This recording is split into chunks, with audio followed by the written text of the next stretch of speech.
The 1988 San Diego Padres are on the air.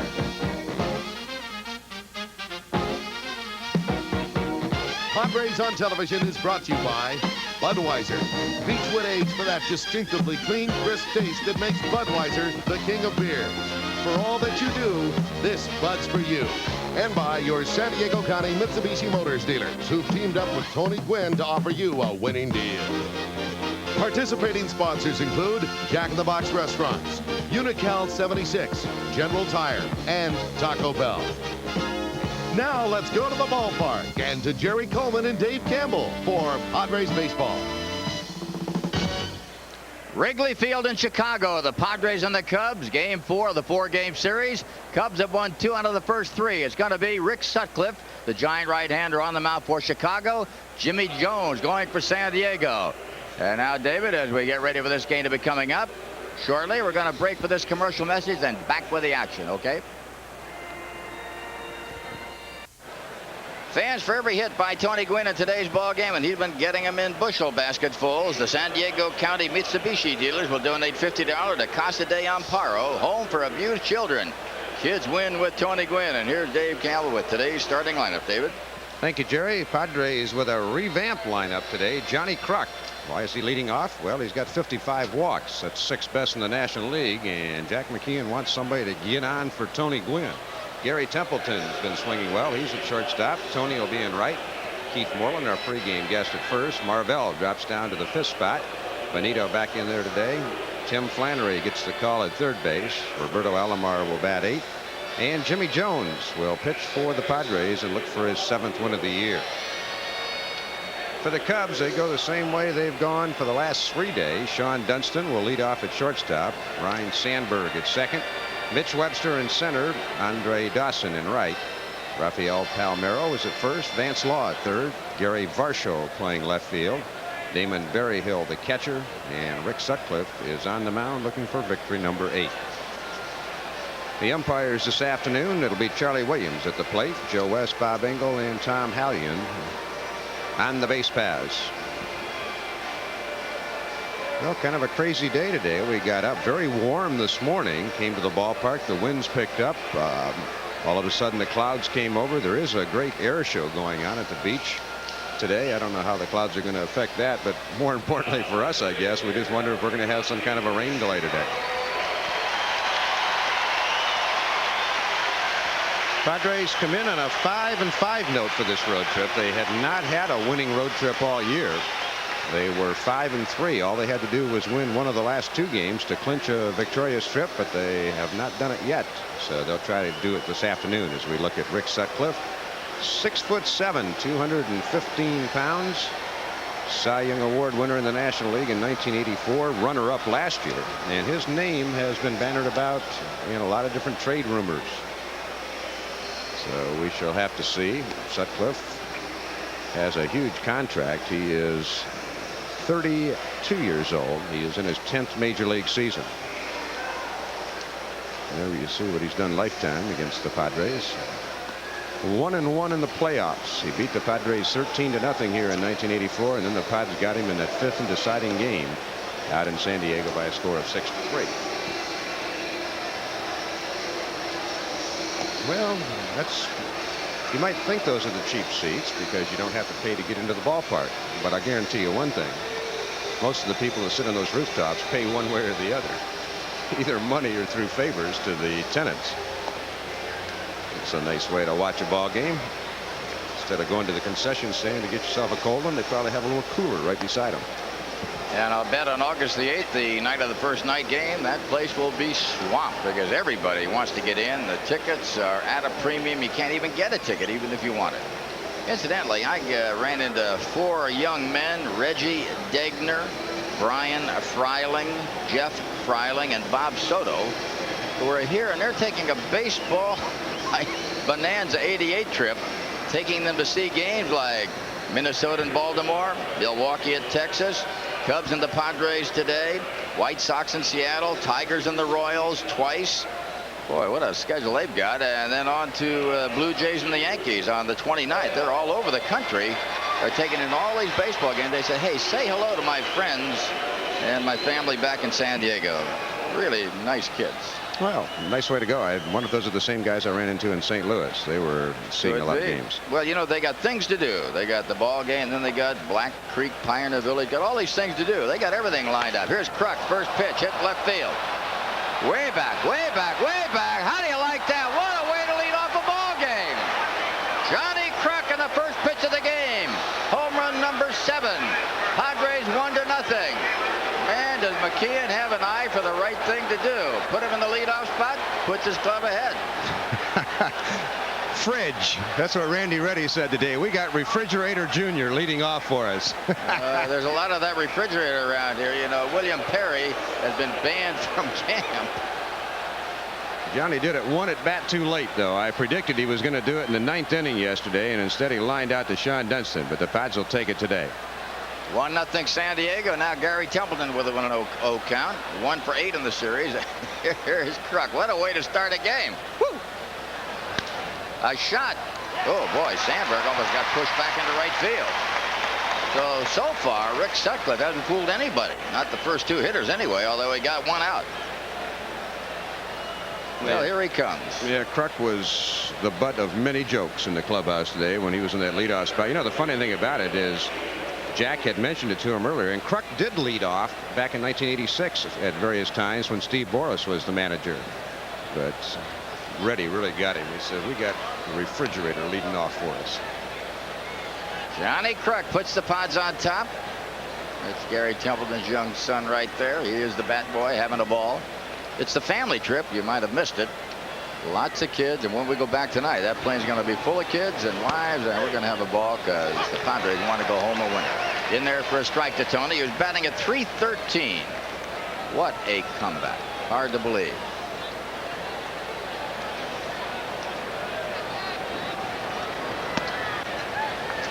Curve is high. Right now, Sutcliffe is not geared up for the game. He's really throwing a lot of stuff up there and not much juice. Well, Tony, since July 2nd, has raised his average from 247 to 313. Ball and 2 strikes. Gwynn is 3rd in the National League in hitting behind Gerald Perry at .331 and Andres Galarraga at .325. Gwynn now at .313 and on the rise. And boy, I'll tell you, I would not bet against him winning this thing again.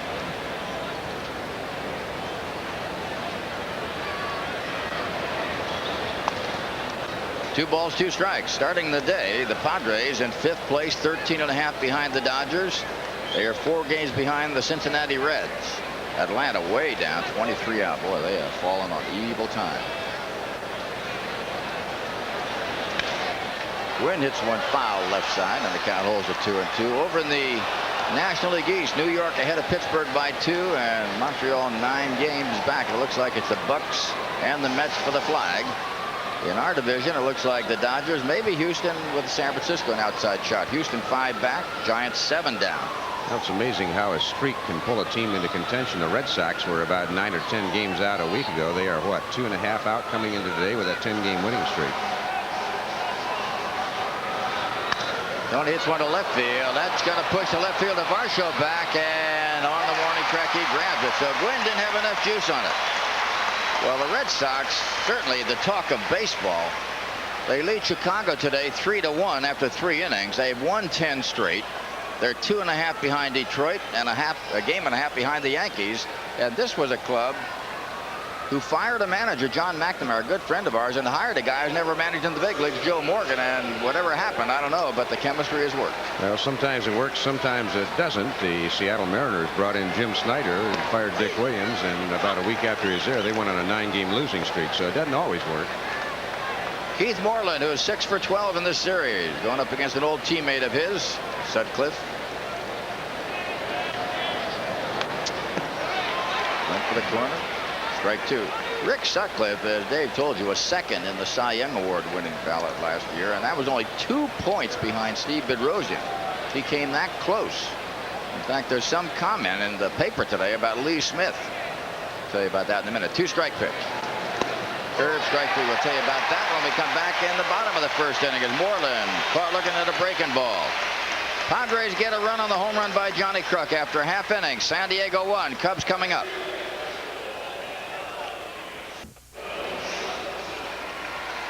This telecast, produced, packaged, and sold by the broadcasting department of the Padres, is presented by authority of the ball club and may not be rebroadcast in any form without the express written consent of the San Diego Padres. Jimmy Jones, after a marvelous game at Pittsburgh that he won 6-2, a full game complete effort, will go up against Sean Dunston, Ryan Sandberg, and Mitch Webster, starting off the bottom of the first inning, and the Padres lead at 1-0. Well, for the first time in the series, with this change in the weather, the wind is now blowing out, and that's what helped John Kruk's ball get into the seats. Sean Dunston having a marvelous year. He's 4 for 13 in this series, but look at those numbers, and that was from nowhere.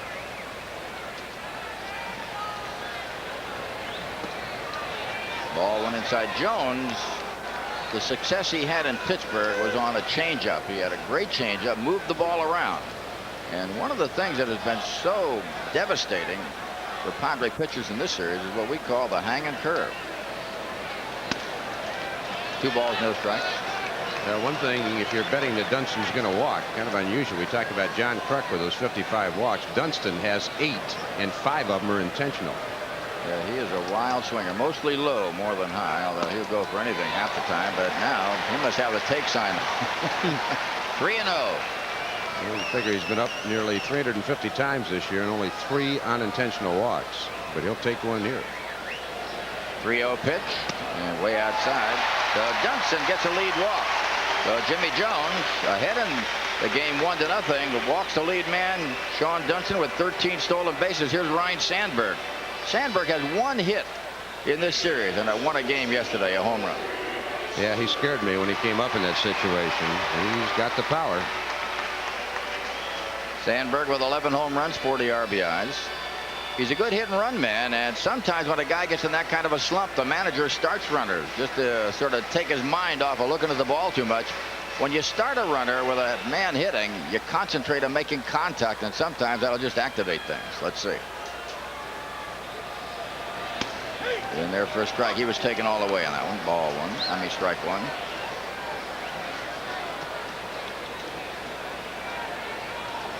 Sandberg checking his third base coach Chuck Cottier. Flannery playing at third today. Boo's back just a wee bit. And Dunston pushed back. Flannery at third. Templeton short. Alomar second. Moreland at first. The catcher Santiago. In the outfield left to right. Johnny Kruk, Marvell Wynn, Tony Gwynn, and on the mound Jimmy Jones. Jones with a record of 6-8, ERA right at 4.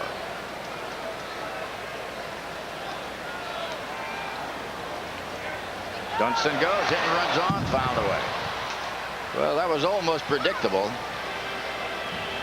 When you get a good hitter like Sandberg who can handle the bat, and he's in a slump, even though he got the home run yesterday, you try things for him to help him out.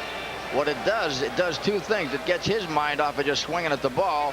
It gets him into a position of having to concentrate on making contact. It also takes the infield defense and upsets that. Somebody's on the cover and it opens up a big hole.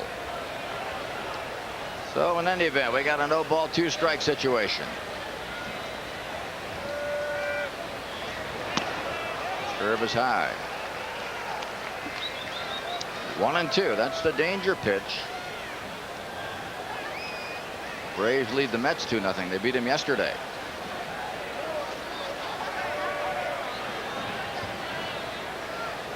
A ball and 2 strikes. Well, Jones giving Dunston the proper amount of attention. That's Jose Martinez, the first base coach. Well, the Padres have had a good road trip, 5-5, but the Dodgers once again are devastating on the road. They're having an 8-3 trip up to this point. Best road record in baseball. Right center field, going to be trouble. Marvell isn't going to get it. Here's Dunston. He's going to score. Sandberg stops at second. 1-1 ball game, and nobody out here the first inning for Chicago. So the walk has proved costly. Sandberg doubles to drive in a run. And there's Dunston. Manager Don Zimmer claps him on the back, as does Joe Altobelli, right down the middle. Kind of a spinning slider. Marvell playing maybe just a tad shallow. I don't know if he realized the wind had switched or not. And that ball gets over his head. So it's an even ball game, one apiece. We're in the bottom of the first inning. Sandberg at second. Here's Mitch Webster coming on, a switch hitter batting left-handed. Well, I'll tell you, they're hitting Jones pretty good too. Nice play by Tony Sandberg. A little late getting over there and safe. Sandberg made a mistake. He went back and was late getting off the mark and almost got nailed. Well, Tony does everything right. Sandberg on his way. Watch how tough Flannery hangs on this tag. Boy, he's going to stay right in there, but just barely beating the throw is Sandberg. That's a big play and a good bit of running by Ryan Sandberg. Webster lines out. Here's Andre Dawson. Had a home run yesterday, number 16, and right now Jones has not settled in. He's having trouble. Yep. Andy Hawkins staggered a little bit at the start yesterday, and then he settled in. Fortunately, he only gave up 1 run early. The Cubs had 6 hits in the first 2 innings, but only 1 run in. Infield in. Ooh-wee. He got away with a bad pitch, and there's Benito. That was a hanging curveball over the center of the plate, which shows you that the pitchers have the edge because only 30% of the time do the good hitters make contact that's safe. Yeah, but when you elevate the ball for Dawson, those percentages generally go up. But this is a case of the ball just kind of tying him up. He tied himself up. Wow. So Jones had better get it down, or 2 down. Here comes Rafael Palmeiro, left-hand hitting outfielder, playing first base today. Yeah, Mark Grace out of San Diego State still slowed a little bit with that injury. In case you missed it, he and Jamie Moyer tumbled into the dugout on Thursday, and Grace definitely got the worst of it. He just said his whole body aches right now. In there for strike one. I'll tell you one thing, if you watch This Week in Baseball next week, you can bet the play's going to be in there. That was some looked like a cascade of players going into the dugout over the top of that railing that gave way. 1 strike pitch. And it looks as though Jones is going to get out of it by giving up only 1 run. Okay, guys. Palmeiro's gone. Ball was caught by Marvell Wynn after 1 inning of play. Padres 1, Cubs 1.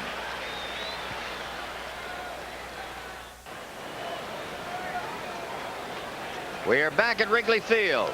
Padres 1, the Cubs 1. Here's Marvell Wynn hitting in the 5 spot. He's been up in the top of the order mostly, but now moved back to an RBI position. He is 1 for 9 in the series. Outside ball 1. Marvell's one of those guys, a dangerous hitter. He's not the kind of make that a strike, pardon me. Dangerous hitter from the standpoint that he's unpredictable. You never know when he's going to go for it. I thought that was a ball. That umpire and I aren't on sync. Another one. Boy, he's hitting that outside corner pretty good. No balls, 2 strikes. Yeah, Sutcliffe doesn't have a lot of stuff right now, but he's made some pretty good pitches. He made a great one to Moreland, and he's dropped a couple on Marvell. 2 strike pitch. One thing you've got to remember, and I do forget from time to time, is that the camera is off angle. It's not directly behind home plate, and therefore you get what appears to be pitches that aren't what they are, but are. I like that one. I'll explain that later. Please. Here's a 1-2 pitch. Well hit. Down to first base side, fair. Marvell's going to get at least 2 out of this one. Boy, that, you talk about threading the needle right on the line as it went down there for a double. Marvell, a lead double here in the 2nd. Well, Joe West had to do a little dance to get out of the way before he called the play. This is a changeup, and you see Marvell's a little out in front. He hits it with 1 hand, but with that first baseman playing off the line, you can see the chalk kick up as the ball goes past first base. And that's definitely a fair ball, and Joe West signaled such. Here comes Benito Santiago. Didn't play yesterday. Back in there again today. 3 for 8 in the series.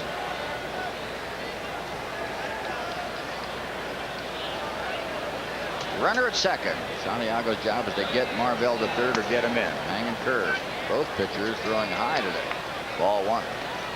After 4 innings of play, Red Sox 3, White Sox 2. They're playing the game at Fenway Park. Red Sox going for 11 straight. What a comeback.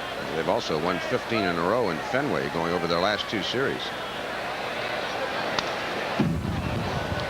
1 ball, 1 strike. I think it was 1982 that the Dodgers were trailing the Atlanta Braves by 10.5. And within 12 or 13 games, they'd gone ahead of them. It was an incredible reversal. The Braves eventually won it when the Dodgers lost to the Giants on a Joe Morgan home run late in the season. In fact, I think it was the last day of the season. It was.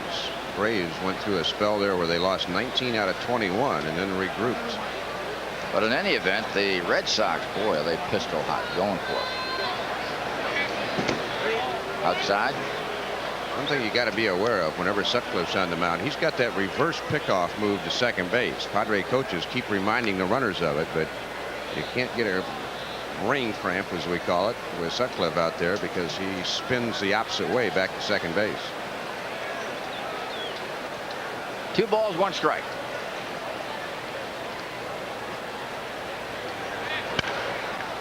On the right field side, that's going to tail into the stands and out of play. We started to talk about Sutcliffe, who missed being the Cy Young Award winner last year by 2 points. Steve Bedrosian won it.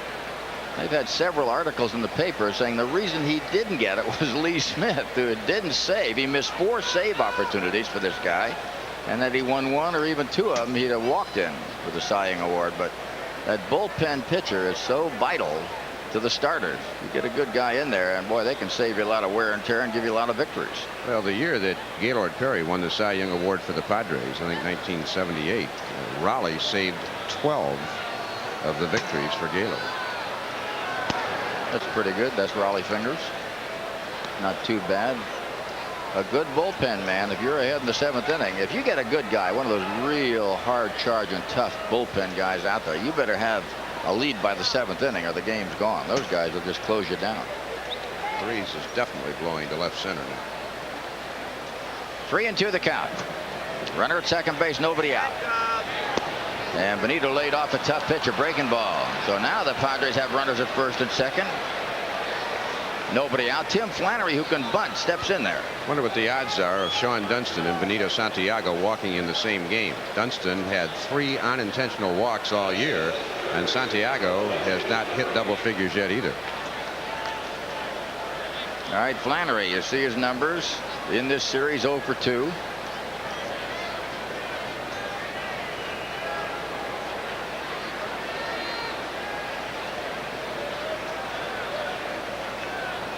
Marvell went at second base. Santiago at first. They can both run. And Flannery, oops, dangerous bunt in the air. That ball, had it gone over the third baseman's head, would have been a gem. But when you bunt him in the air like that, it's usually an out. Strike 1. Dodgers have the Bucks 1-0 in the 3rd inning after 3 innings of play. Dodgers continue red hot on the road. Dodgers have a record of 31-16. The only team close to them are the A's, who are at 32-18. Everybody else not too good. Oh, Tim took the pitch he wanted to hit and didn't, and he's a little bit upset. Either at him or the umpire. I don't know who he's mad at. No, he's mad at Charlie Williams. That ball looked like it was up.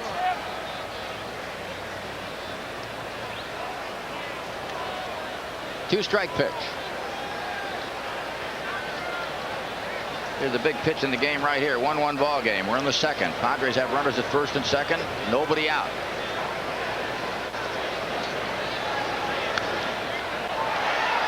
Count holds 0-2. A breaking ball. Got him inside. No, that was just a defensive swing by Timmy. He just tried to fight it off and was able to do so. If you missed the start of the ball game, the first pitch of the game to Johnny Kruk went over the left center field wall for a 1-0 Padre lead. And then the Cubs got a run on the first and a walk to Dunston and a double by Ryne Sandberg. And that's where we are right now. But the Padres threatening again here in the 2nd.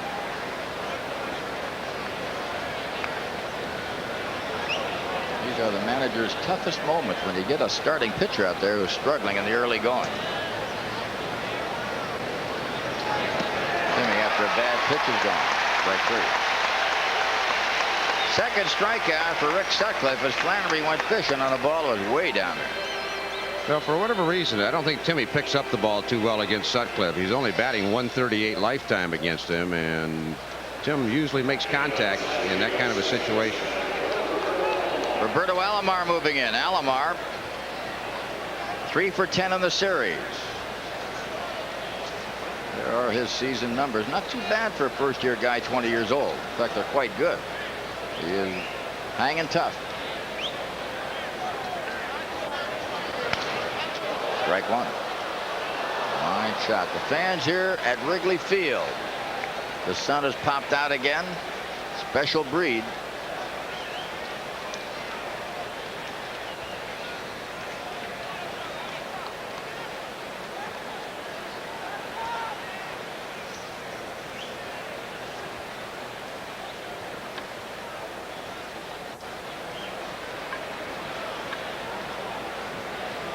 One strike pitch. And there's strike two. Incidentally, Les Lancaster, a right-hand relief pitcher for the Cubs, pitched in the game the other day. And would you believe that yesterday he went to the hospital, had an emergency appendectomy, and he's out for who knows how long. Yeah, they were talking about bringing Mike Bilecki up. Now, whether he arrived before the game or not, no announcement was made. Whatever happened to Lancaster certainly happened in a hurry. Pitched one day, the next day he's in the hospital. Two-strike pitch. Oh, boy, I'll tell you. Charlie Williams just saw that reaction, sort of a flinch reaction. He was going to raise the right arm and held off. So Alomar gets a break. 1 ball, 2 strikes. You know, Sutcliffe really doing a good job of painting the edges right now. Rick doesn't have overpowering stuff, but if you can put the ball where you want to, that's about 3/4 of the battle as well. This is the Cubs' longest homestand of the season, 13 games. The Padres seem to have been on the road a long time as well. 1-2 pitch. Way outside, 2-2. Marvell Wynn at second base. Benito Santiago at first. 1 down. 1-1 game, second inning. Padres trying to do more. And here's the guy that's really got to have to do it because Jimmy Jones is not that big a hitter.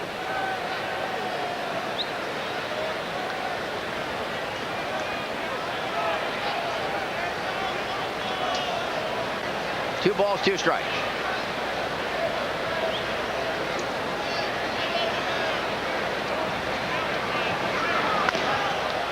Just foul on the first base side. I don't think Palmeiro really has a feel for first the way Mark Brace does, who's a regular first baseman. Palmeiro's had a couple of plays down there. He doesn't seem to get off the bag or the bat too well. Just kind of drifts over there. And that ball, had it been fair, would have been a base hit because Palmeiro just didn't break well. Well, the Cubs have put Manny Trio in at first base for defense the last 2 days with a lead in the 9th inning. So I think Don Zimmer agrees with you. 2 balls, 2 strikes. 1 down. Runners at first and second.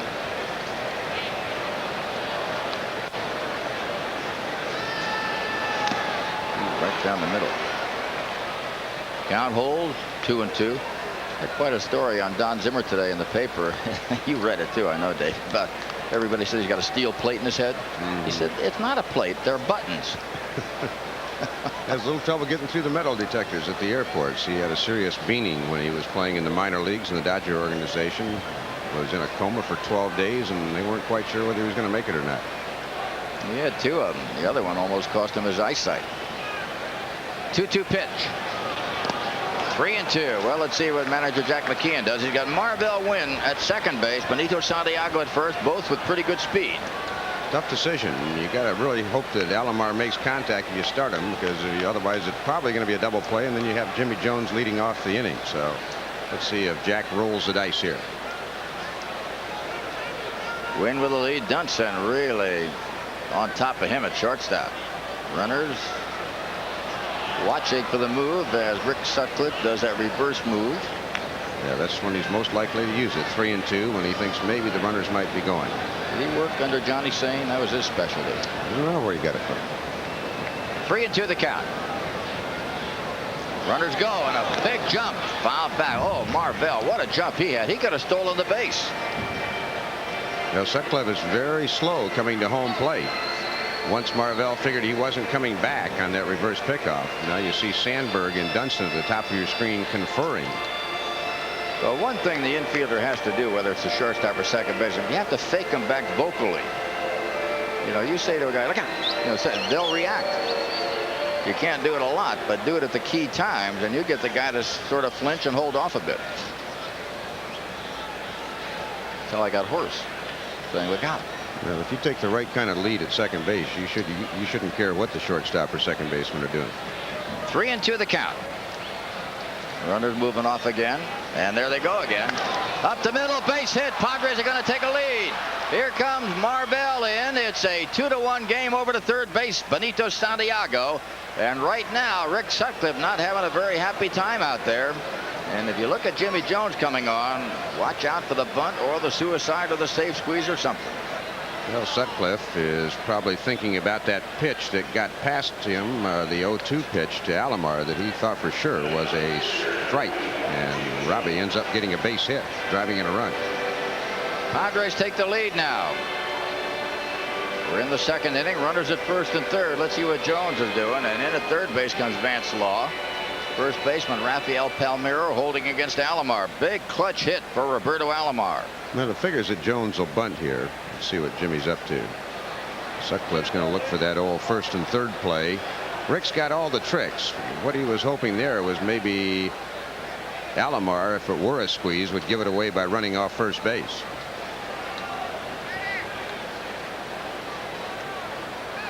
The smart pitchers sometimes make you tip your hand, and then you got to go around and do something else. Pitch out, ball one. That's a break for Jones. He wasn't squaring around, but I got a hunch he might do it this time. Well, Jerry, you know, the amazing thing, remember Sutcliffe when he was with the Dodgers was the easiest man in baseball to steal off.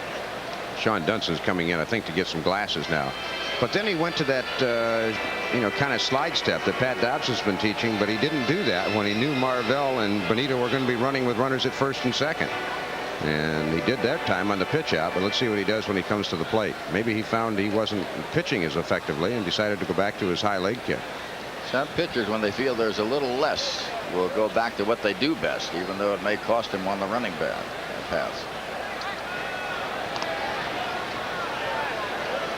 One thing about Rick Sutcliffe, you have plenty of time to go to the refrigerator in between pitches. He is probably the slowest worker in the National League. Especially now, he's got some problems on his hand. He has runners at first and third. He's let a run in. He's trailing 2-1. We're only in the second. And down to second base goes Benito. Does the runner, and they get Benito at the plate.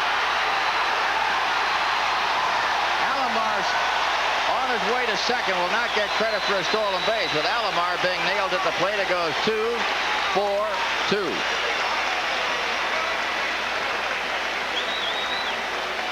Well, interesting play. Barry Hill's throw.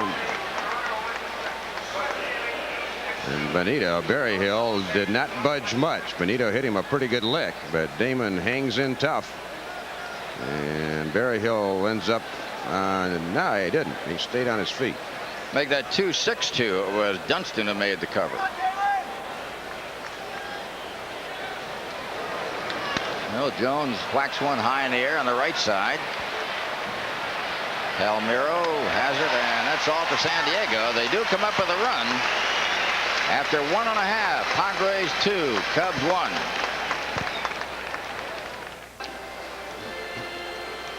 Tired of parking lot hassles? Well, take the Padres Express. San Diego Transit has several convenient locations so you can breeze to and from Padres games.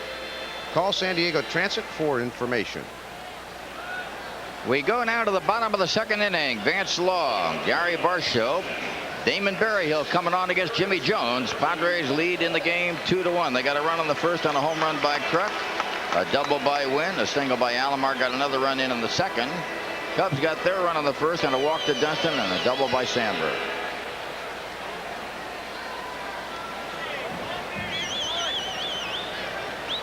Vance Law 4 for 11 as you see in the series. This guy's a tough out. He has really made himself into a pretty good player.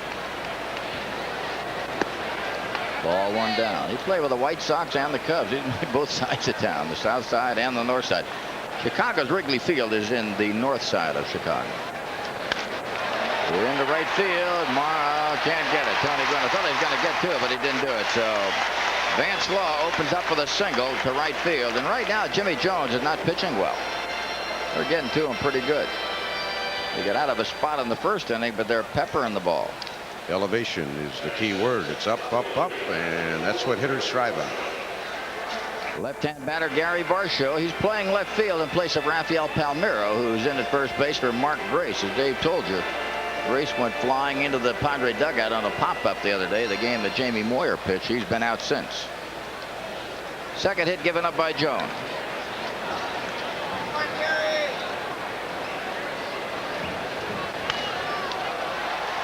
Jimmy tried to get inside on Varsho and did pretty good on that one. Strike one. After 5 innings of play at Fenway Park, the Red Sox lead the White Sox 3-2. Other games, Atlanta leads New York 2-0 in the 5th inning. San Francisco 1-0 over the Cardinals. They're playing the bottom of the 3rd at St. Louis. Dodgers lead Pittsburgh 1-0 in the 4th inning at Pittsburgh. Philadelphia at Houston scoreless. Montreal at Cincinnati the same.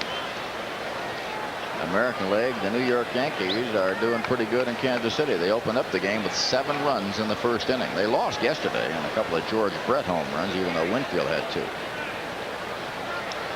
Well, he hadn't homered in over a month. He hit 2, including a grand slam, but then struck out to end the ball game with the bases loaded.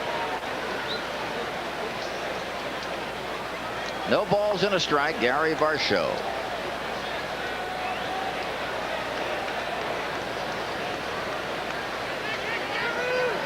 Law at first base. Not a real running threat.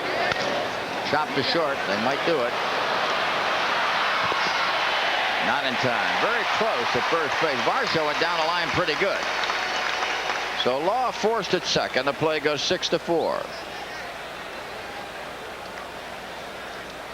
Well, Varsho going out after the breaking pitch. Padres move it well, but Varsho, who had 196 minor league stolen bases, can run, and he just gets it. Now Damon Berryhill comes on. He was quiet yesterday, but don't concern yourself with that. He can explode on you. Quiet. He hit 2 line drive outs. Padres were in the right spot. 4 for 11 in the series, batting at .278. Had a big home run and a double the other day in a game won by the Cubbies. It was that 5-4 game in 11 innings. Chicago won it on that crazy play.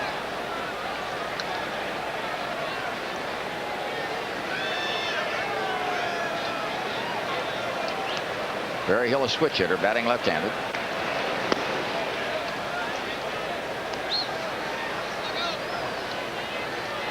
Ball 1 the count. Well, the question in Chicago, are they phasing Jody Davis out? I think the answer is yes, even though Zimmer won't admit it, and I look for Jody to get traded somewhere before too long. Or if they talk to him quietly and kindly, they might get him to be a backup catcher. Pretty good catcher. Well, it probably depends what kind of contract he has for how long. The Yankees have expressed some interest in him.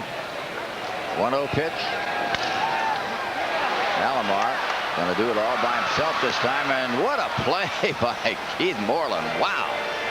Moreland saved the day on a double play after 2 innings of play. Padres 2, Cubs 1.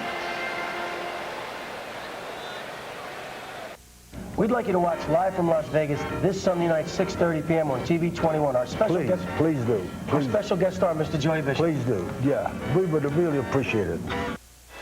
Well, it's time for the Padres Downtown Lions Club annual 10K and 2-mile fun run Sunday morning, July 31st. That's 1 week from today. Starts at 7 o'clock in the morning. You'll receive a T-shirt, general admission ticket to the Padres Reds game, and for information and applications, contact the Downtown Lions Club.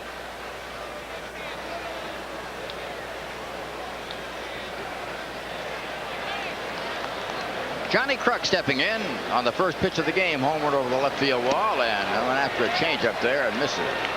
We pause 5 seconds for station identification. This is the Padres Television Network. Get on the ball with KRLR TV 21, Cable 2. And Kruk on the ground after it's Sandberg. Well, I tell you, Sandberg got himself in a spot there. He got the ball off the lip of the grass, and sometimes all kinds of funny things can happen. He made a good play.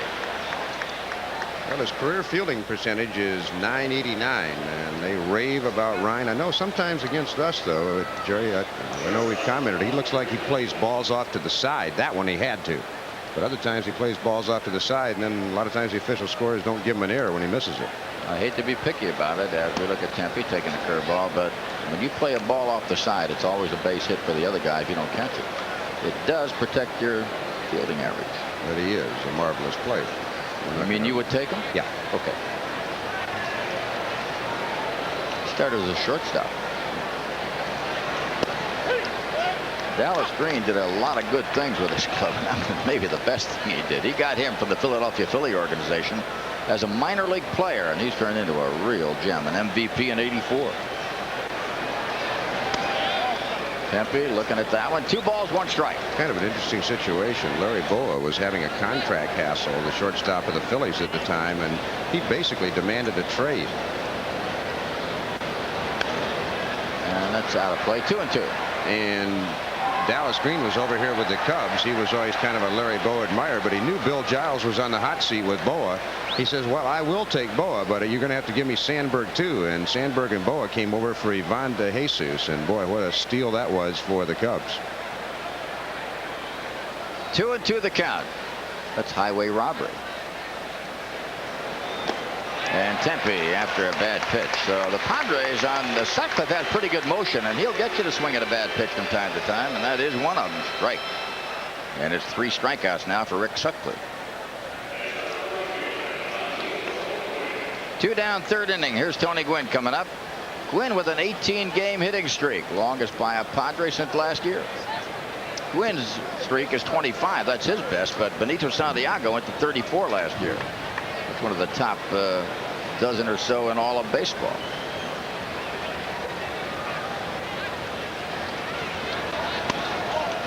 Ball 1 inside. Minnesota has Baltimore 3-0 after 2.5 at Minnesota, where they rarely lose. Although this year they're not as good as they were a year ago.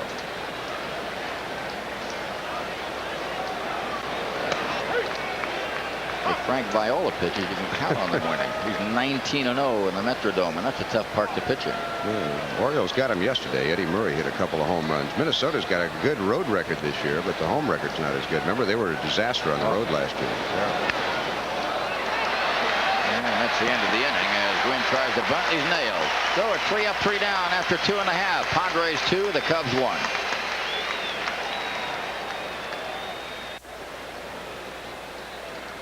You know, there's only one thing better than a Padres win, and that's celebrating that win with an ice-cold Budweiser.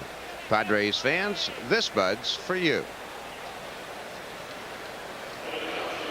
There's our buddy John Sheehan right there with his pink shirt on. He said, I'll have pink on today. John, our key salesman on the Padre radio television packages, saying hi to all the folks back in San Diego. He went to Harry Carey's last night with Jack McKean and the rest of the group. Hard to get in there. Got to know somebody. I didn't. What, didn't get in there or didn't know somebody? Neither. Here's Sutcliffe. And Gary's got him. Play goes 6-3. Rick, pretty good hitting pitcher. Not the greatest, but not too bad either. Sutcliffe overall, from the standpoint of hitting, has a .098 batting average. I had a great dinner last night, by the way. Where was that? I had a cheeseburger here in the press box before I left. I ate at the hotel. It was good. I had good steak there. Was not bad at all. Sean Dunston, who scored the only Cub run in the 1st inning after getting a base on balls, came in on Sandberg's double into right center field. This young man can run. And what was that? His 4th unintentional walk of the year. Man, I mean, he does not know the strike zone, but in that particular case, he must be taking. Usually, Dunston's up there swinging, swinging, swinging. Well, he's a first ball fastball hitter, and Jones has started him off twice with curves, so maybe he's laid off because it hadn't been the heater. Well, if it's a fastball now, he'd be swinging. In the air, got him outside. Roberto's going to scramble for this one. Glasses down. I'll tell you one thing about glasses. You'd think when a fielder pulls his glasses down that it's easy to see the ball. First of all, you're blind for about 3 to 5 seconds. And then you suddenly adjust. And I'll tell you one thing. I never liked using glasses because I couldn't see as well. And only in rare cases did it ever work. Robbie had one of those helpless feeling shots there. He took one quick look at Moreland, and Moreland was pulling what I used to call the old Nate Colbert. You got it. You got it. And then all of a sudden, you know, it's all on your shoulders. No help at all. Ryan Sandberg drove in the only run on the 1st. I think people, though, you know, when they see a player with sunglasses, you can see everything, you know, like the ball is illuminated or something. It gets to be tough, even with the glasses on. We lost a game here when I was playing. 9th inning, pop fly to right field. Larry Stahl came in. I thought I heard him call it. So much noise you can't hear. I got out of the way. The ball dropped, and the game was over. Boy, that's a hopeless feeling. Who was your manager? Probably Preston Gomez. He must have been happy. I don't know. I didn't go to the clubhouse for about a half hour. Marvell Wynn. Nice play by Marvell into the gap. Well, that wind might have held that one up a little bit. Whew. Good play by Marvell Wynn into the gap against Ryan Sandberg in a bid for another double after 3. Padres 2, Cubs 1. The Padres and the Surf Laundry Detergent Company are giving away a free Surf baseball car collectibles book to all fans at the Friday, July 29th game against the Cincinnati. Are you in that book, David? Yeah, not that page, though. Well, oh, you were before that. Anyway, there it is, guys and gals. 7:05 start, July 29th, Cincinnati and San Diego at the stadium. David, it's all yours. Keith Moreland starts it off. Moreland struck out his first time up. Padres ahead 2-1, and Sutcliffe trying to play ratty-tat-tat on that outside corner with Keith. Moreland, an inside hitter, especially against right-handed pitchers. He's hit a couple of doubles down the line here, so Rick's trying to keep it out away from him.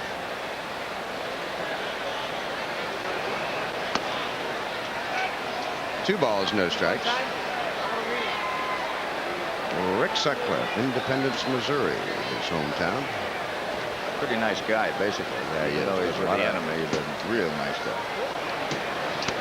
And the breaking pitch strike. Sutcliffe, I believe, won the Roberto Clemente Award recently for helping others. He donates a lot of money to various charities in the Chicago area. And he's staying with the hook on Keith.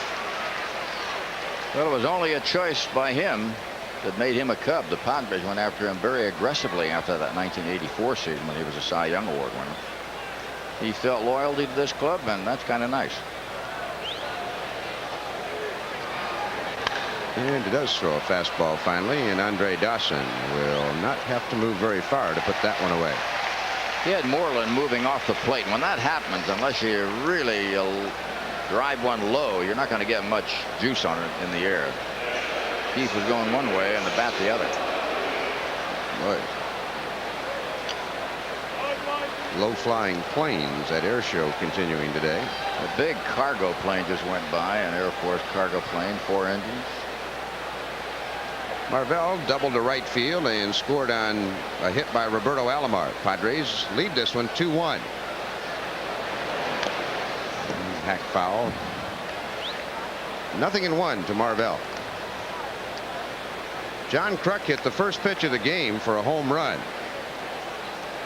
In case you missed it, Kruk has moved to the leadoff spot and Marvell down to 5th. Templeton also up in the number 2 hole. And Marvell is behind 0-2. You know, Marvell, besides the skills of the player, has one great quality that I love. He's the guy who comes to the park. If you play him, he loves it. If you don't play him, doesn't say a word. He's just ready. And there's that big cargo plane, 4-engine jet. But those kinds of people, when you're putting a team together, are totally invaluable. Man, they're just marvelous to have around. They'll do what you want them to do. 1-2 the count. He is not from the Jim Rice school of baseball, who was choking his manager the other day. I think he came back today.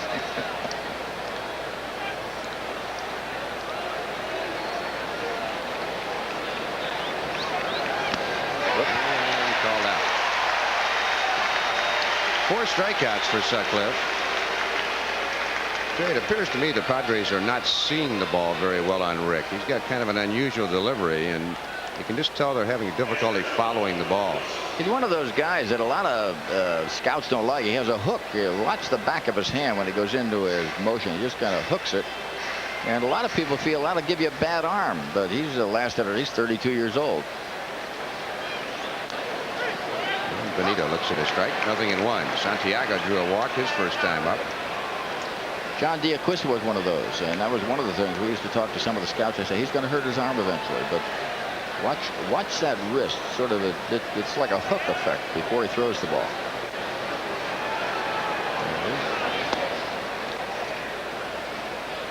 A ball and a strike to Santiago.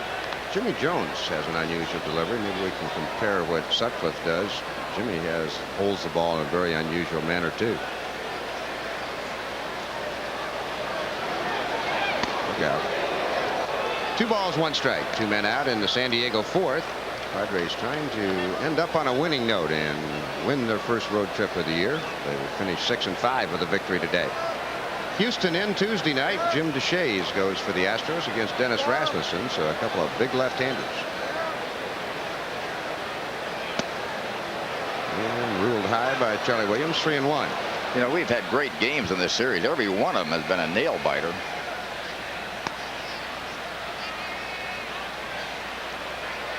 Three balls and one strike. And Benito has walked twice Back today. to back. My goodness. My, oh my, oh my. Let's see. I guess Benito had about 9 coming into the game today. Let's get the trusty stat sheet out. Santiago, base on balls, 11. My goodness, Benito, he's up to 13. Remember what happened to him when Jack McKeon took over? Almost immediately he started to get a few walks in there, but it went away. 1 ball to Tim Flannery. Santiago, a 1-out runner. Figures Benito might run on Sutcliffe. Rick with that high leg kick.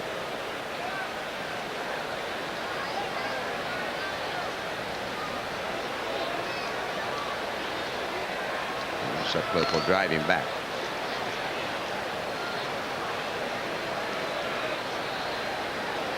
Sutcliffe will try to quick pitch now and then. He'll get nailed for a balk.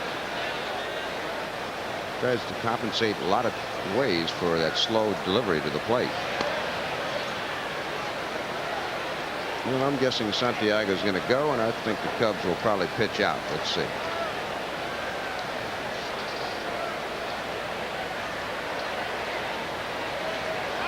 Quick move, and Benito just back.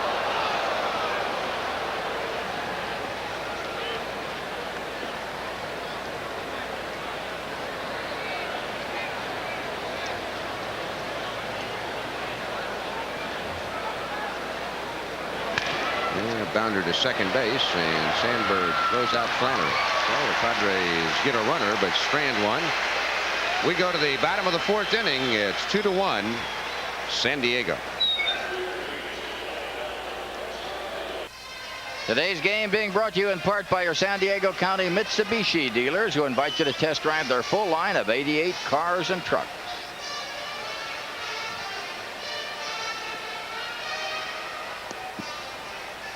Wrigley Field in Chicago. My kind of town. Frank Sinatra once sang. I was on a few jukeboxes last night. Padres lead this ball game 2-1. And it will be Webster, Dawson, and Palmeiro. And you see the lights. They will play the first night game ever at Wrigley Field on August 8th. Cubs and Phillies. And that game will be nationally televised as well as locally here. Yeah, they're going to have a lot of spectacular entertainment before and after the ball game, kind of get people in the mood for things. There'll only be, what, 8 night games this year, but next year they're going to go to 18. Webster finds the hole on the left side, and the Cubs 3 of 4 innings to put that leadoff man on.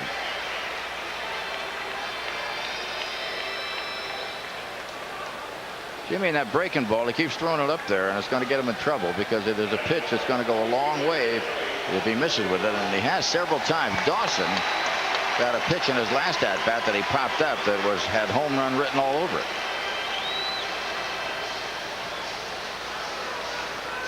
Well, quite a game for Andre yesterday. A home run to tie the game and a brilliant catch to save it in the 9th inning.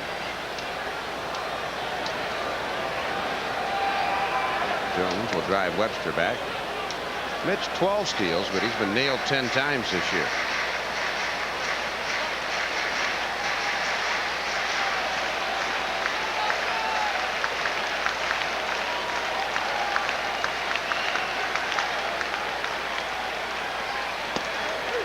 Jim on top in the count, 0-1.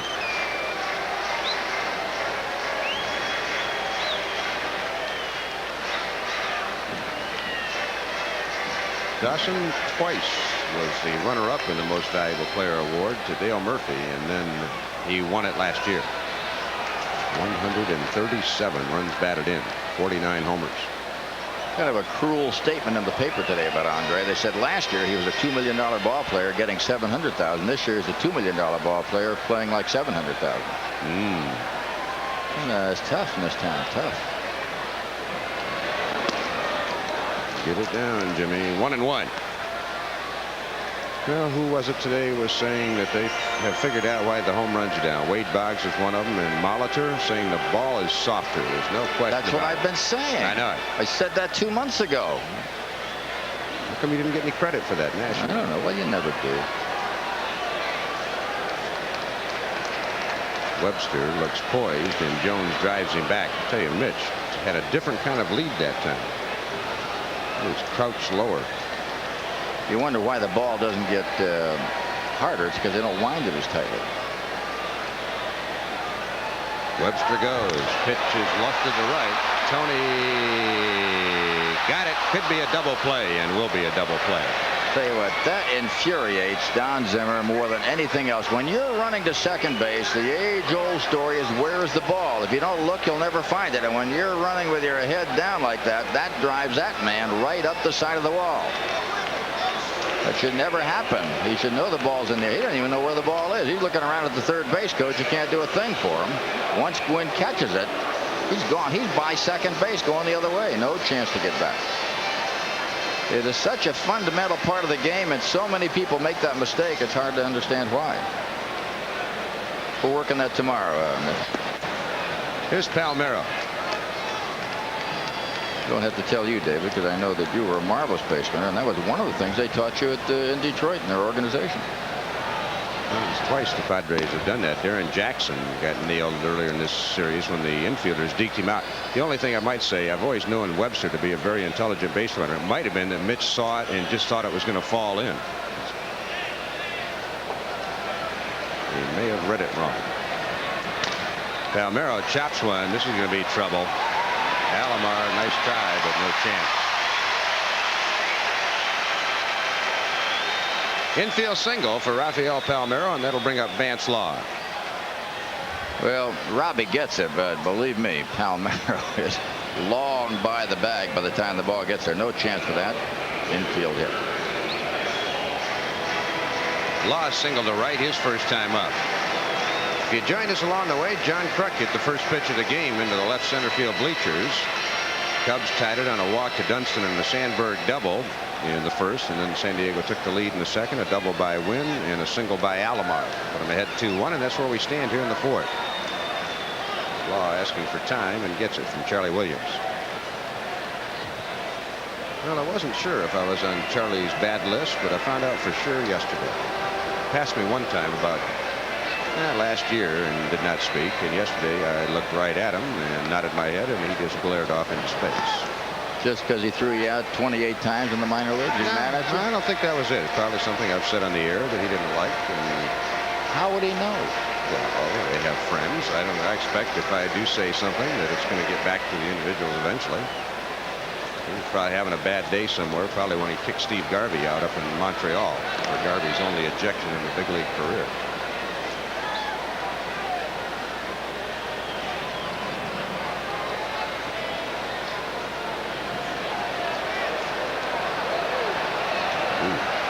Airplane. That's a mysterious looking jet, I'll tell you that. Looks like that B-1. Yeah. That thing rarely flies this low except when it's landing. Jets use up too much fuel at sea level. They're built to maximize their effort up around 5 miles and more. 2 balls and no strikes to Vance Law. He will be an aggressive hitter on this pitch. Palmeiro with his lead. And a chopper left side, and Tempe. What a play by Gary. Boy, that is just a great play by Gary Templeton. Flannery going for it, screened him off, and Templeton still makes the play. This, believe me, is an impossible play to make when that happens to you if you're the shortstop, but he can throw with velocity off balance better than anybody. On to the 5th. Padres lead 2-1.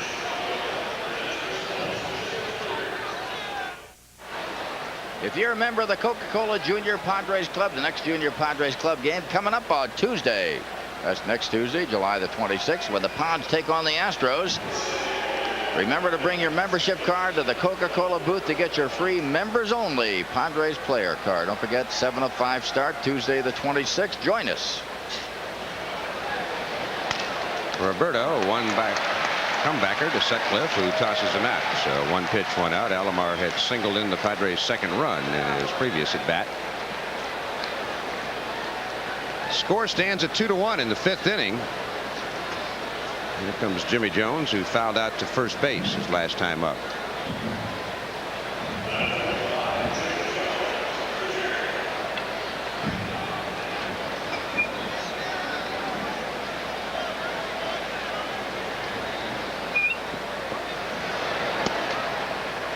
Slider ruled high. 1 ball, no strikes.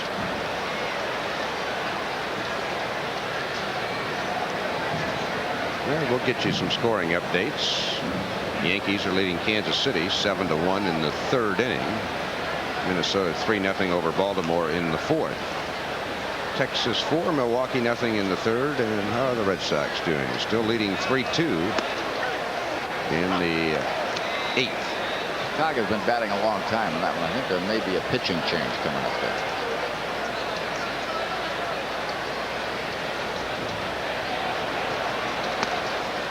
Two balls and 1 strike to Jimmy Jones.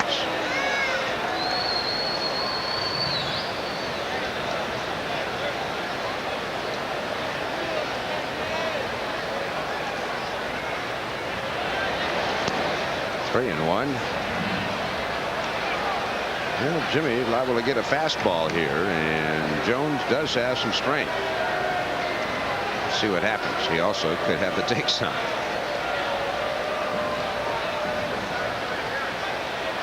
He did have the take sign, and it's 3-2. Oh, Jimmy probably like to have hacked at that one. Ground ball, third base side. Big play by Vance Law. Throw, and in time. Boy, a dandy play at both ends. Palmeiro scooped it out. If Law comes up with a gem, shows an excellent arm on the line there. And then Palmeiro saves the day. That was a tough play. Almost scooted by him, but he got it. Now watch this arm. It's a good one, even though it's in the dirt. A lot of strength on that throw. Jones an easy out once the ball was caught. Here's Johnny Kruk. He homered on the first pitch of the game to left field and then bounced out to second base.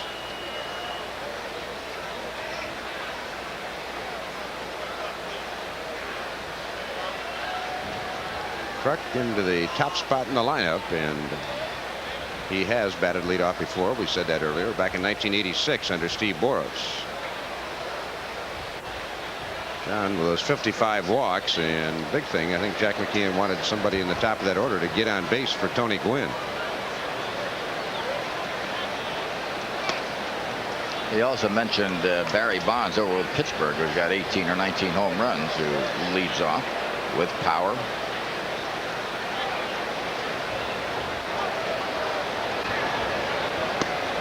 Johnny went, couldn't hold up. 1-1. Now, Ricky Henderson will hit you 20-plus home runs. Maybe the best leadoff batter in all of baseball. Maybe as good as anybody in the history of the game. He'll steal a base, hit home runs.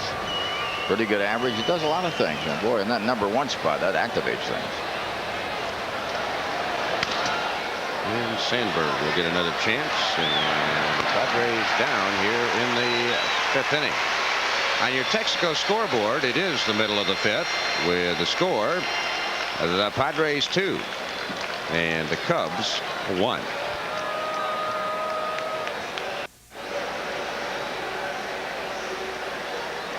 Padres in the Downtown Lions Club once again will present the annual 10K 2-mile fun run Sunday morning. It says 2-mile here. Is it 3 or 2? Well, anyway, we're going to be there July 31st starting at 7 o'clock. Everybody entering has got a commemorative T-shirt, general admission ticket to the Padres Reds game that afternoon. And if you want to get information and applications, contact the Downtown Lions Club. Remember the day, Sunday morning, July 31st, starting at 7 a.m.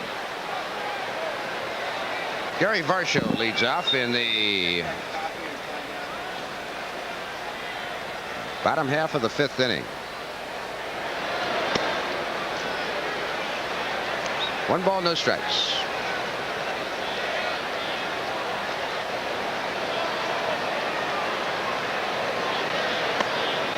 Two and nothing to Varsho. Just missed hitting into a double play his last time. Padres rolled it quickly, but he runs well. And Jimmy could make life easier for himself. He'd get that first hitter in the inning. Might have done it here if this ball stays in play. Moreland near the railing and can't make the play.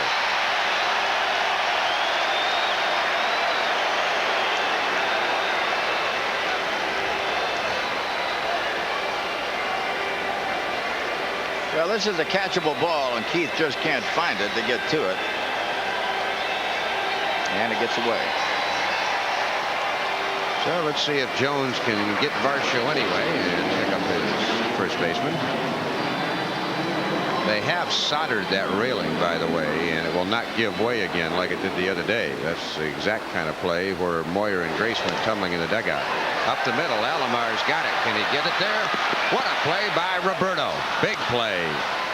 Boy, that was a gem right there. What it did, it took Moreland off the hook, and it takes Jones off the hook. Watch this. This is on the move, throwing across your body away from the play, and that's hard to do, and a strike with something on it. Nice play. Look out there. That's Bob Engel doing a tap dance out there. So Roberto with a big play to start the 5th inning. Here's Berryhill. Slow curve hacked at him. There's Jones starting to get the ball down better this inning. That fastball to Varsho had good sinking movement to it. He was reaching, and then that curveball to Berryhill was down.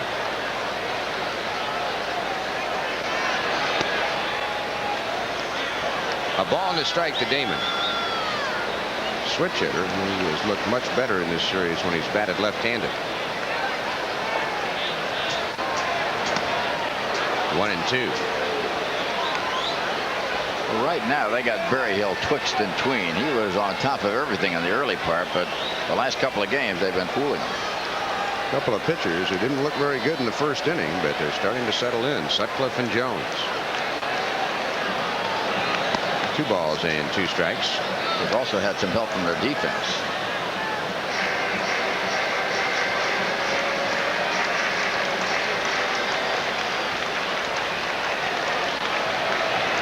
Full count. Scoreboard: Dodgers lead Pittsburgh 1-0 in the 6th. Hillegas against Fisher. Atlanta leads New York 3-1. Well, Pittsburgh just scored a run to tie that game.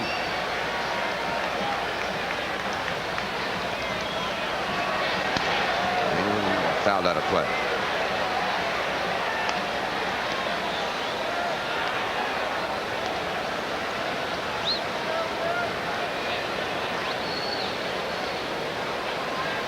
Three and 2, the count to Berryhill. On deck is Sutcliffe, pretty good hitting pitcher. And Berryhill might have swung at ball 4 there. Alomar says he'll take it.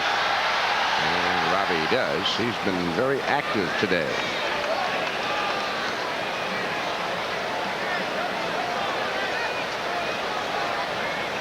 It's his 6th chance in the ball game. Can't take Sutcliffe lightly here. Rick's hit some home runs in his career.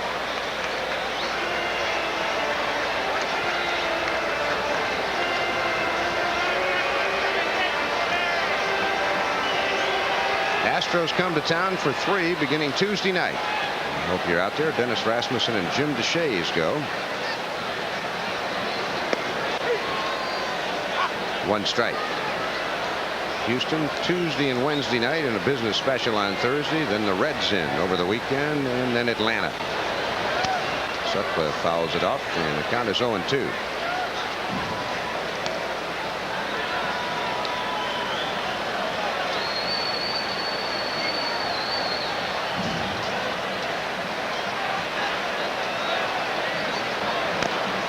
Chopped foul. Good ball hit Rick under the arm. Ooh. The Snowbird from Canada. That's their precision flying team. Well, the fans here are getting to see the air show and a ball game.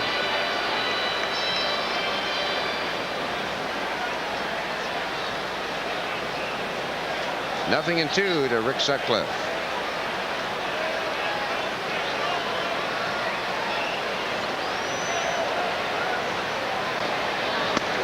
Yes. Jones has struck Sutcliffe out, and the Cubs are down in order in the 5th. We move to the 6th. Padres up 2-1.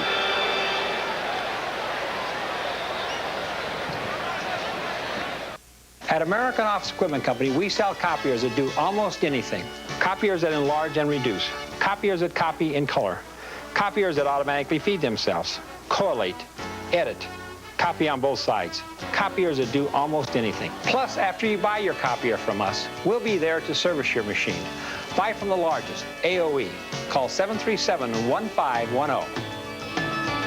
American Office Equipment, AOE. Gary Templeton leads off for San Diego in the 6th inning. Padres ahead 2-1. And Sutcliffe starting to get the ball down much better now. Has Tempe 0-1. Templeton, Gwynn, and Moreland face the Cubs right-hander.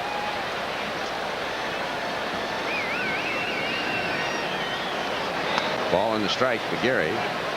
Tony, in case you've just joined us, is 0 for 2, so he's probably got 2 more hacks left at Sutcliffe to extend that hitting streak.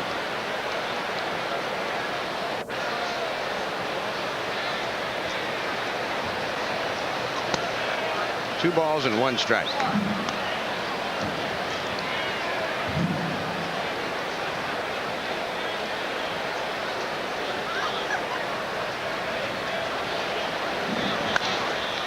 Hit on the ground to Palmeiro. Sutcliffe a little late getting over, but gets there in time, so 1 out. Padres have not had a hit since Alomar's single to drive in a run in the 2nd inning. Had 1 base runner, a walk to Santiago.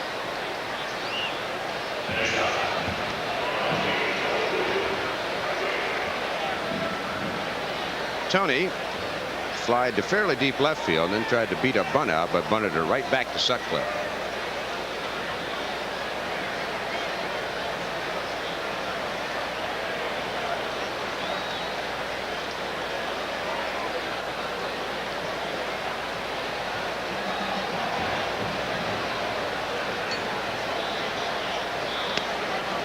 One ball and no strikes to Tony Gwynn. Padres trying to win for the 4th time against the Cubs today. They're 3-8. So a year ago they were 3-9. They have not played well against Chicago the last few years. Tony chops one to Palmeiro. Changeup, and Sutcliffe there, and Tony's going to have maybe 1 at bat left to extend that hitting streak. Took something off, and Gwynn bounces out. 2 down, and that'll bring on Moreland, who struck out and flied to right field. Sutcliffe changing speeds and pitching to much better locations, and so is his counterpart, Jimmy Jones.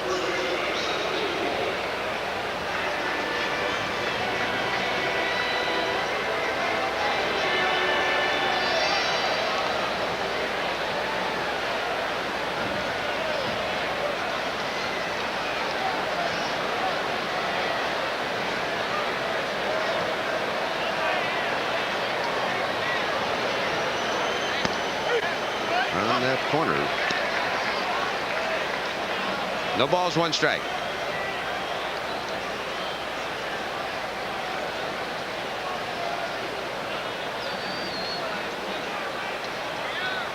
Houston and the Phillies no score. They're in the 6th inning. And Keith really having trouble following Sutcliffe's pitches. Astros trying to make it 7 wins in a row. They've won 11 of 13, and they're about the only thing that's keeping the Dodgers from making it a runaway in the West. So Sutcliffe has Moreland in a hole. No balls, 2 strikes.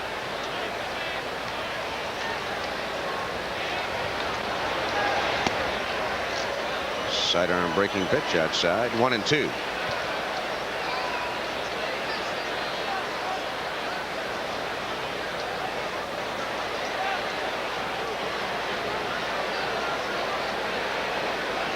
See Berryhill glancing at Moreland just to see, is Keith peeking to try to pick anything up, or does he showing something about how he's going to try to hit a particular pitch?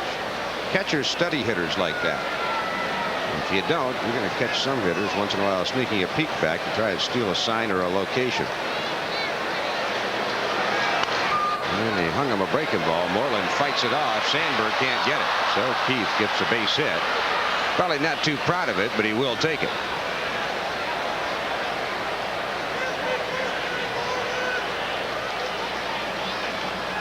Sutcliffe finally made a mistake with a breaking pitch, but Moreland was thinking right field and he jammed himself. But it drops into a vacant area, and by the time Sandberg can get it, Moreland's aboard with a 2-out single here. Here's Marvell Wynn. Doubled and struck out.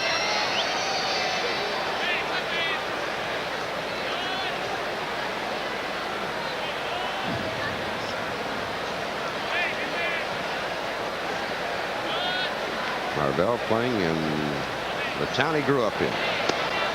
1 strike. The curve bends over.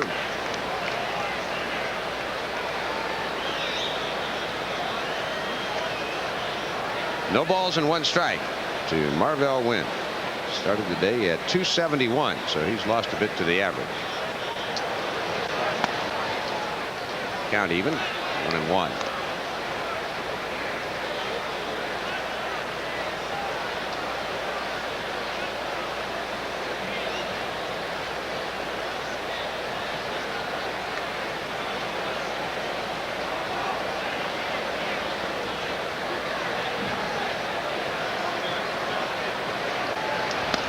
Two balls and a strike.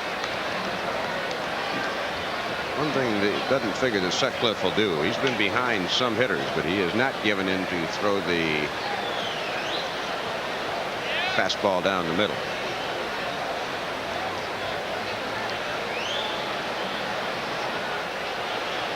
Two balls and 1 strike. And Marvell, pretty good swing. 2-2.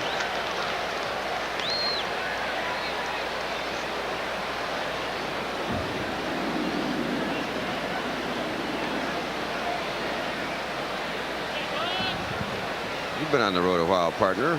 Started right at the All-Star break by going to Cincinnati for the All-Star games. You've had a little longer trip than us. I've been gone, I'd say 20 or 30 years. Yeah, that's what it seems like. Wow. Marvell gives it a ride, but it's well fouled. Another full house at Wrigley Field today. Friday, Saturday, and Sunday's games here were sold out. They list the capacity at 39,000, but every time they tell us how many are here, it's usually 33 or 34. The capacity, I think, is 39, but I don't know. It looks like it's jammed here as it was yesterday, and they only threw 33,000 on the board. A little late on the fastball. Hey, one thing about Sutcliffe, he really tried to muscle that ball by Marvell. Went in on him, had pretty good stuff. But Marvell fought it off to stay alive. That's what you have to do. When you get a pitch that beats you, if you can just stay alive by getting a piece of it, then you can come back to fight another day. They used to put over 50,000 here, but the bleachers were in a different configuration than right and left center field. They used to go much, much higher. And the changeup has popped up. Berryhill is going to come for a look, but it's out of play. One of the kind of interesting parts of baseball is what is the ideal stadium, and for baseball they look at it between 50 and 55,000. There are some bigger parks, but one of the reasons why Cleveland's Municipal Stadium is it's a big cavernous bowl that'll hold about 80,000, 75 to 80,000. You put 35,000 in that, it looks like it's empty. They think about 50 to 55 is just about right. Bouncing ball. Sandberg can't get it. Moreland going to run 1 base at a time and not test Andre Dawson's arm. So Marvell Wynn and Rick Sutcliffe had quite a battle, and Marvell won it. Well, here's a play that just gets by Sandberg, and Keith, not a fast man, does not gamble a lot. In this case, I don't even think Dawson was thinking about third base. So Santiago with a chance to get the Padres another run. They have struggled somewhat this year in runs scored. They've done better since Jack's taken over, averaging nearly 4 runs a game, but they still have scored the fewest of any team in the National League. Benito has walked twice, neither one of them intentionally. 2 aboard, 2 out in the 6th inning, and the Padres lead by 1. 1 ball, no strikes. Tim Flannery to follow. Looking forward to the off day tomorrow, sir? Yep. Yeah, me too. Gives you a chance to do all the things you haven't done all month.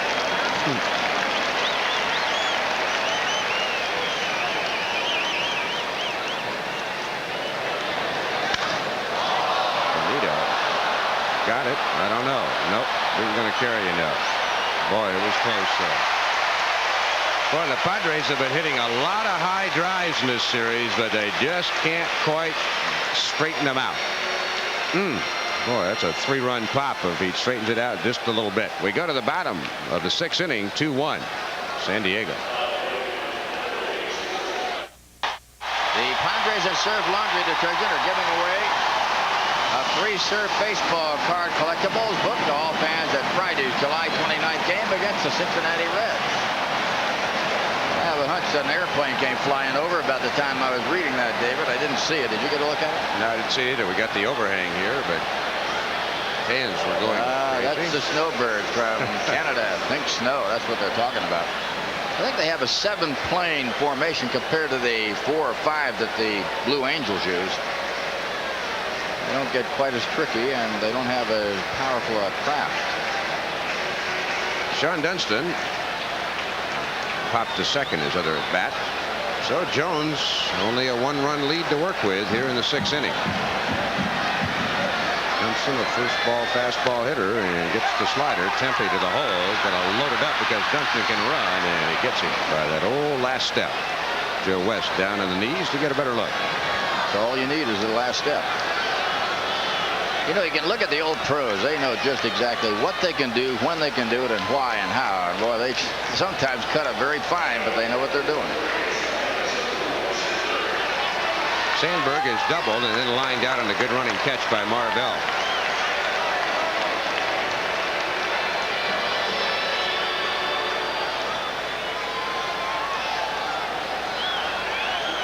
Spokane, Washington is where Sandberg grew up. Now lives in Tempe, Arizona. Great looking curveball from Jimmy Jones, or slider. It might have been the slider. Didn't have as big a break. The last couple of innings, Jones has been getting the ball down. If he keeps it there, it should be okay. One hops the back wall.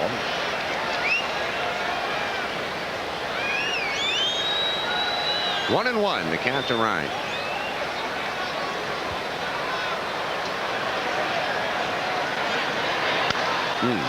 Got away with one, I think. Truck's going to go over near the wall, but it's going to go into the seats as the wind carries it. The break there was the ball was out. It wasn't over in the inside part of the plate. Get that ball inside to a guy with some power, and it's over the wall. But that one was out and away. 1-2 the count. All the scoring came in the first 2 innings. Padres got 1 in the first, 1 in the second. The Cubs got their lone run in the first inning.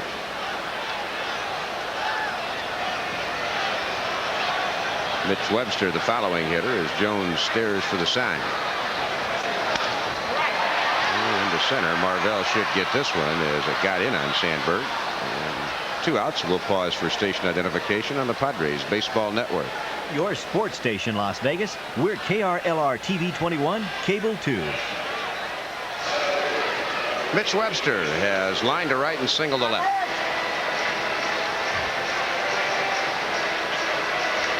Young man out of Kansas. Also played for both Canadian teams, Toronto and then Montreal, and now gets to come down to the States to play. One of the reasons the players do not like to play for the Canadian ball clubs is the tax status. They have to end up paying income tax in 2 countries.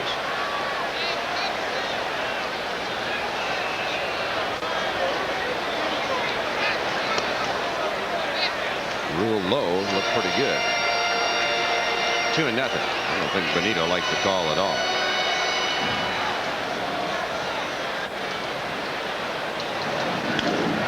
2-1.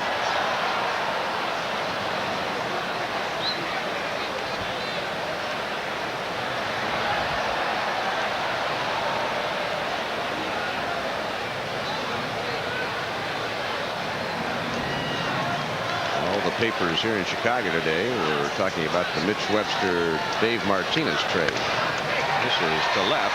Kruk looks like he's got a beat on it and has it. And J.K. looks it over, and that'll do it. A 1-2-3 inning in the 6th.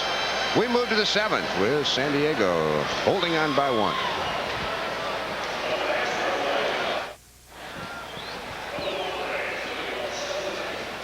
Seventh inning, Padres lead the Cubs 2-1, and the Boston Red Sox have made it 11 in a row. They beat Chicago 3-2. See that one on the front right there? That is I think, is that an SPD or is that an SNJ? I can't see it, and I got a tail shot. Looks like an SNJ, I guess. Tell him to come back. Timmy is 0 for 2. He's behind in the count 0-1.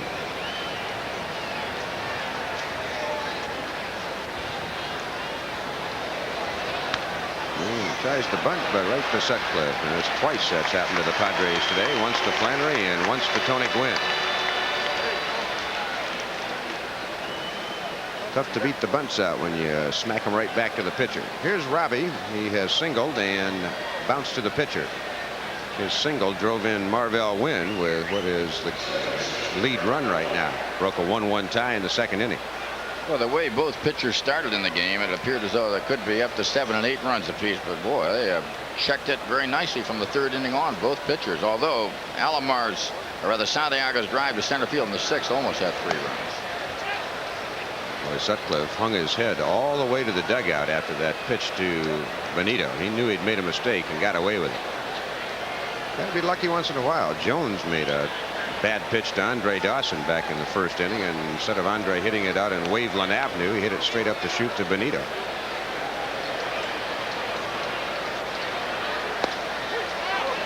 Count evens at 1 apiece.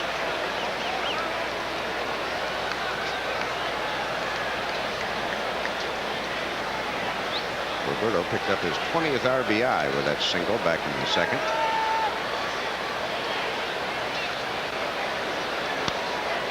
Curveball's foul back, 1-2.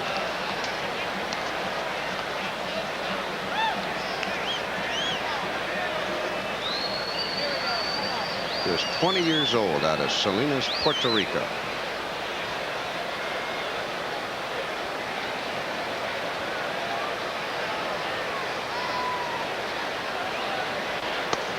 Stayed off. Sutcliffe wanted to see if he'd chase. 2-2.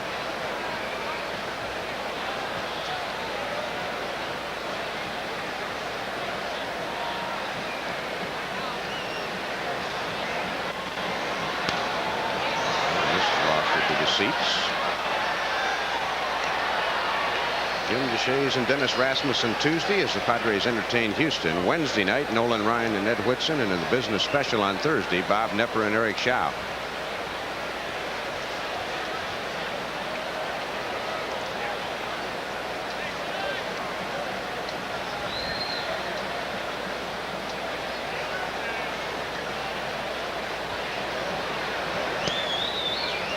Roberto has worked the count full. Jimmy Jones is the next Padre hitter. I'd like to get Robbie on. Have Jones bunt him over for John Kruk.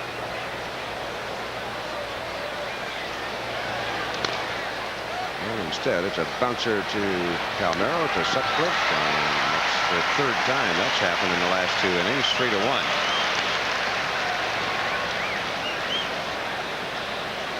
Jones is fouled out and bounced out. Good play by Vance Law back in the 5th inning.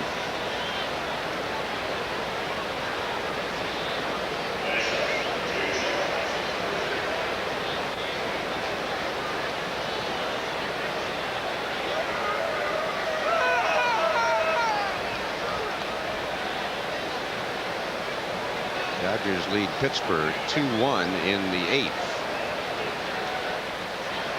San Francisco shutting out St. Louis 5-0 in the 8th inning. 1 ball, no strikes. They'll ask for an appeal, and Joe West says no. Atlanta leads the Mets 3-1. That game is in the 9th inning. Cincinnati 3, Montreal 1 in the 7th. Slider swung on and missed. Jones looking fastball, didn't get it.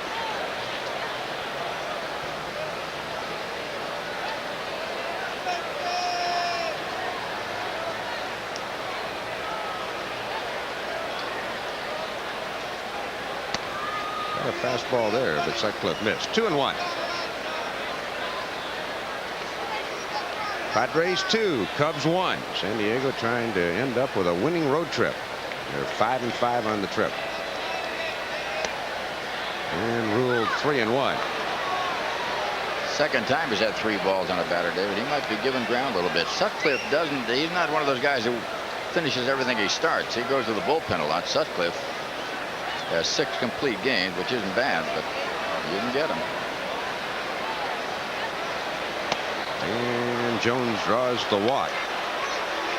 Well, you talk about if you want to mumble about something, if you're a pitcher and you got 2 outs and you walk the opposing pitcher who's batting at .088, that's something to make you really scream about. Kruk has homered and rolled to second twice. John hit a home run, his 7th of the year, back in the 1st inning on the first pitch of the ball game.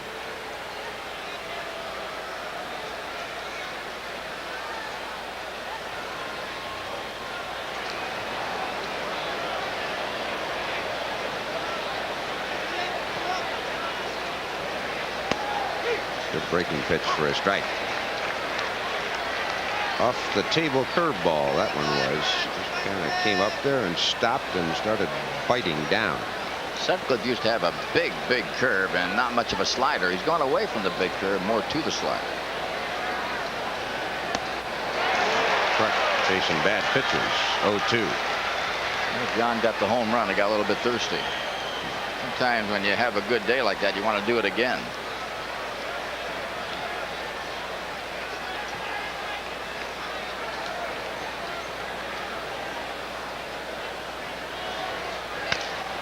Chop to Dunston.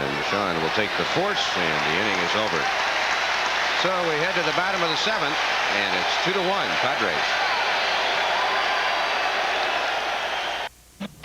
Stand by. Sandy and AJ are at it again. Who's taking a vacation? And whose luggage?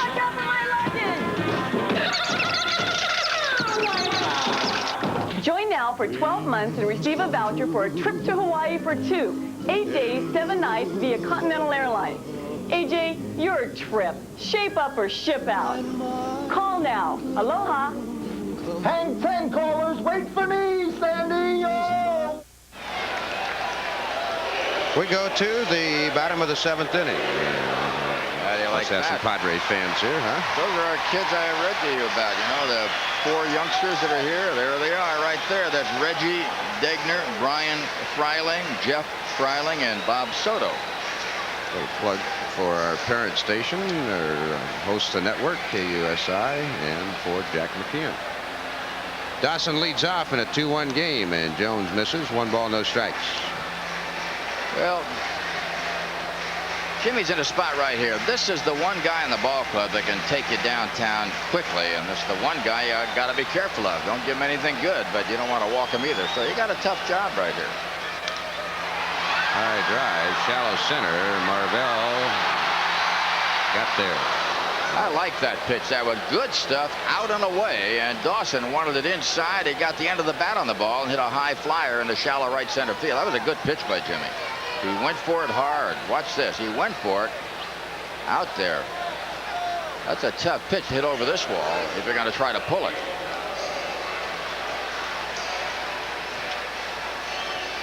Well, you saw Marvell. He was determined to catch that one. He was yelling all the way. You could tell he was just ever so slightly distracted with Alomar flashing in front of him. Palmeiro 1 for 2 this afternoon. Padres ahead 2-1. Raphael chops it foul on the right side. Jimmy Jones has picked up his pitching effort by about 60% after the first inning when he looked like he wasn't going to get through the game. Jimmy out of Dallas, Texas. Padres #1 draft choice back in 1982. Palmero to Alomar, and Robbie spears it. 2 outs. Well, sometimes you got to be lucky too. That ball was well hit. Vance Law will step in with 2 outs and nobody on here in the 7th inning.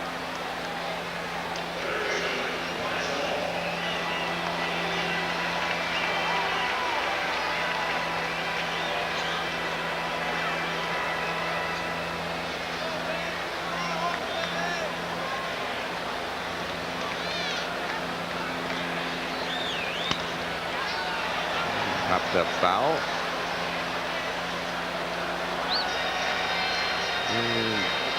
Benito would like to chat with Jimmy.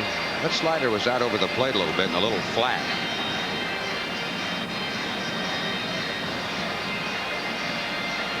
Right now the wind, David, is favoring the right-hand batters. It's blowing across the field from the right field foul pole all the way across to the left field pole. So if you get one in the air and you're a right-hand batter, you got a chance for a little tailing wind. The left-handers have a tough time. They're going to hit right into the wind.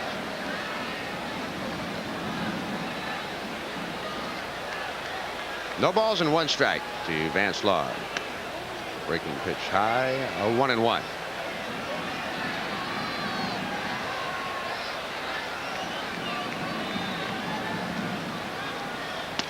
One and 2. Fastball. Good spot. Surprised Law was taking that unless he tried to hit a home run. That was a pretty good pitch to hit.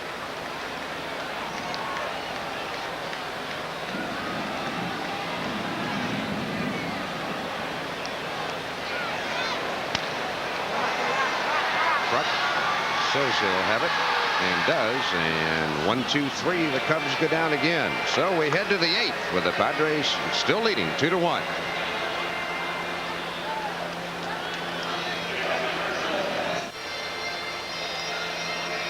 Today's game being brought to you in part by your San Diego County Mitsubishi dealers, who invite you to test drive their full line of 1988 cars and trucks. Well, the Padres lead in this one 2-1. Tony Gwynn will be coming up this inning. He's 0 for 3 today, trying to extend the hitting streak. And back to Jerry for the play-by-play. Okay, David, Gary Templeton's going to start it off. Tempe in the ball game has lined to the second baseman, popped to the first baseman, and struck out. He's 0 for 3. Up and in, ball 1. Padres need some runs. They're leading in the ball game 2-1, but they got 2 big innings to get by.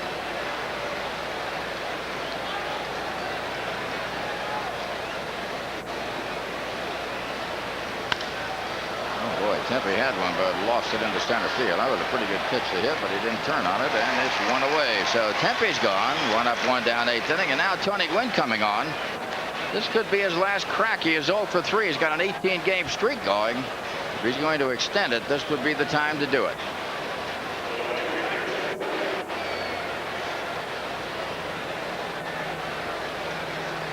Win before today was 7 for 13. He's now 7 for 16.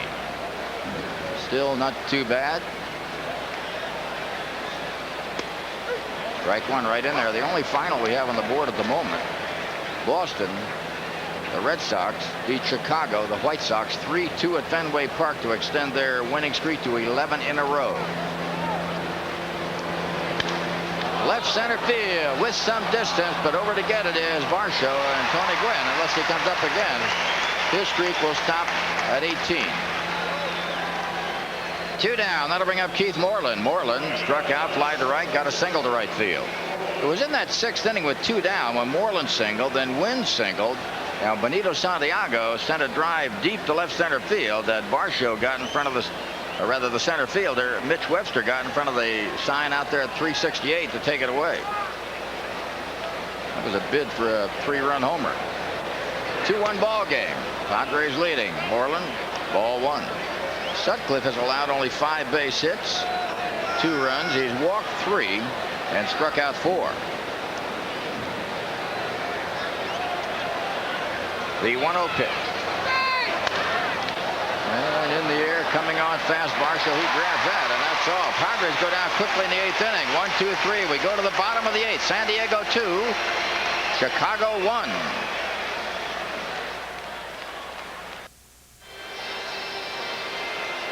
This game being brought to you in part by Bud Light, the light beer with a first name and taste. Everything else is just a light. Well, we get some interesting information from St. Louis, where the Giants and the Cardinals are playing. Apparently, Will Clark made a hard slide into Jose Oquendo playing at second base, and he and Ozzie Smith got into a scuffle around second base in the melee. Apparently, Oquendo and Roger Craig got into a little bit of a shoving match or a wrestling match. Here's the pitch on the way now. It's a swing and a miss by the left-hand hitting Gary Varsho. And then later, when Oquendo came up, Scott Terry threw right at his head and started another melee.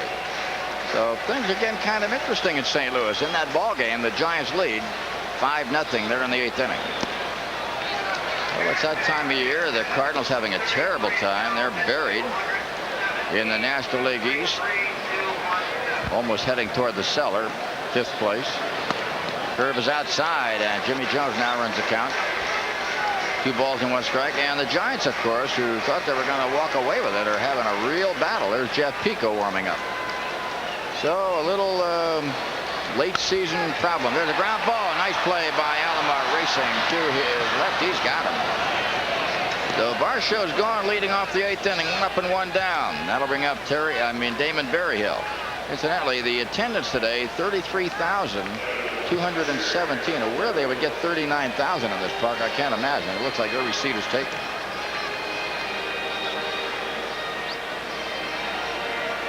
Varsho bounces out for the 3rd time in the game as Berryhill steps in. Here's a dangerous man, as you know, had a home run the other day and a 2-run double.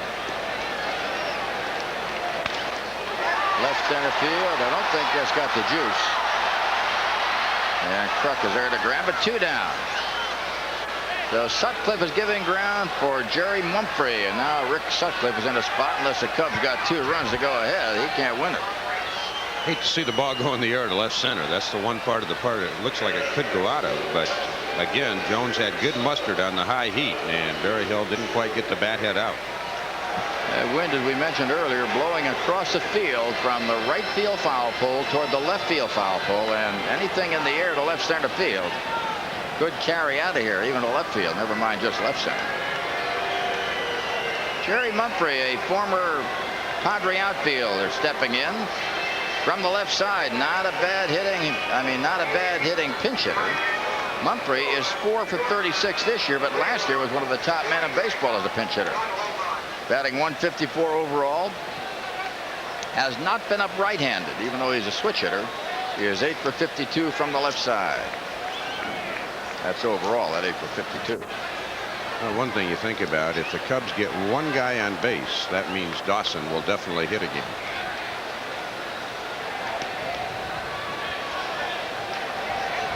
There's the check swing that's in there for a strike. Well, the New York Yankees had a great day in Kansas City for 1 inning. They got 7 runs in the 1st inning. Royals got 1 on the 2nd, 2 on the 3rd, and 5 on the 4th. They lead 8-7. Where's Billy? Pitching having trouble. Where's Billy Martin? Yeah, bring Billy back. Well, they had a 5-0 lead yesterday and blew it. So when things like that happen, Dave Brighetti gave up a home run to George Brett on a no-ball 2-strike count. Well, the starters of the Yankees, only John Candelaria is averaging more than 6 innings. Well, that's tough. You know, the Yankees, with all of the strength they've got that Henderson and Winfield and Mattingly and several other fine players, but without the pitching, it is tough. They're still in there, though. Don't worry. They're going at them. Yankees started the day 1 game behind Detroit. 2-2.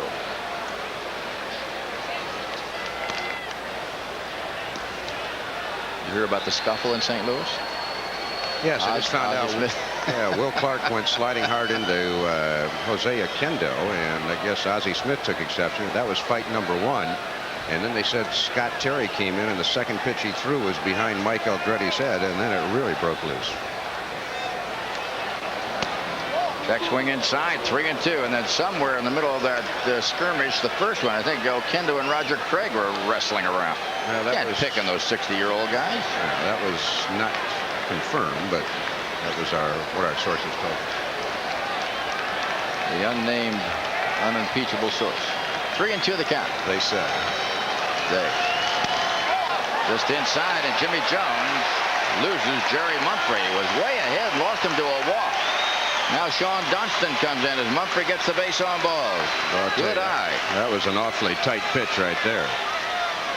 We'll have a pinch runner now for Jerry Mumphrey, and it's going to be Darren Jackson.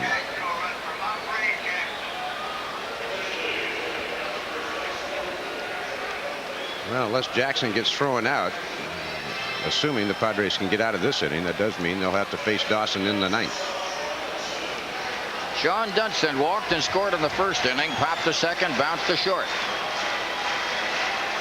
He has home run power. He's got 8 of them. The home run hitters really in the ball club are Dunston with an outside shot from time to time, Sandberg 11, Dawson 16, and Berryhill, although he's only got 2, has hit the Padres well. He's strong enough to do it.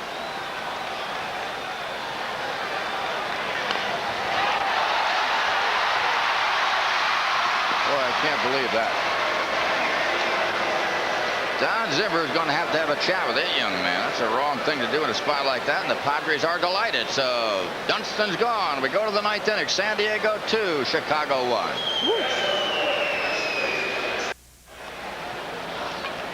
We are back here in the 9th inning for San Diego. Marvell win, Benito Santiago, and Tim Flannery will face Jeff Pico, a rookie who came up in mid-season and won his first start, going all the way to win it. Since then, he's not been as fortunate. He is 3 and 5, his earned run average. You see it right there. No saves. He's appearing in game number 10. Jeff Pico going after Marvell, who is 2 for 3, a double and a single and a strikeout. Padres lead 2-1. Tight game.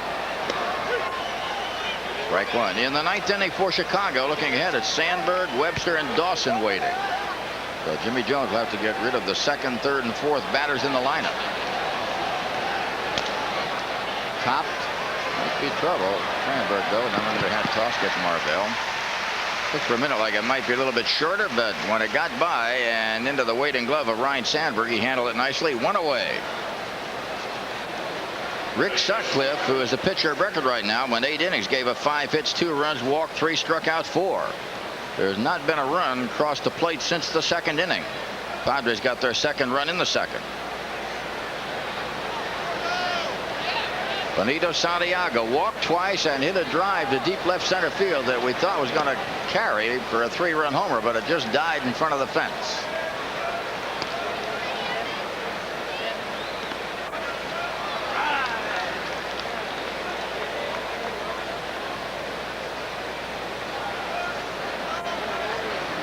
One-0 pitch. 2-0.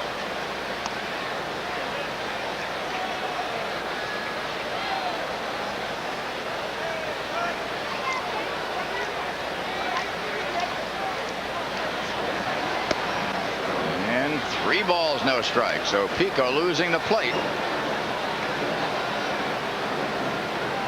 Young right-hander up from the minors. 33,217 on hand today. And that's good. Kind of a very humid day here. There was a threat of rain. At least it was raining in Milwaukee, which is about 90 miles up the road. Apparently whatever happened went out into the lake. 3-1 the count. 3-2. Behind Santiago, Tim Flannery's waiting. So Benito mumbling something. Padres with a run on the first on Kruk's homer. They got 1 on the second on a double by Wynn, a single by Alomar. Right center field, that's going to drop. Maybe extra bases. Benito, fast man, sweeps around and no, holds on. Good recovery by Mitch Webster. Got the ball back in a hurry, and Benito, a 1-out single into right center field, gives things a charge for San Diego. That's Greg Riddick. You saw him just to the right of Benito, giving him some advice. First base coaches are great in many ways in that they remind players of what the score is, what inning it is. There's Greg, and he does a great job at it. The sequence, the situation, what to look for, and just a general reminder is invaluable to the man at first base. Sometimes you get so excited about a hit you forget what you're doing. Could remind him about what kind of a move the pitcher might have. Don't get picked off. So they're out there for a specific reason.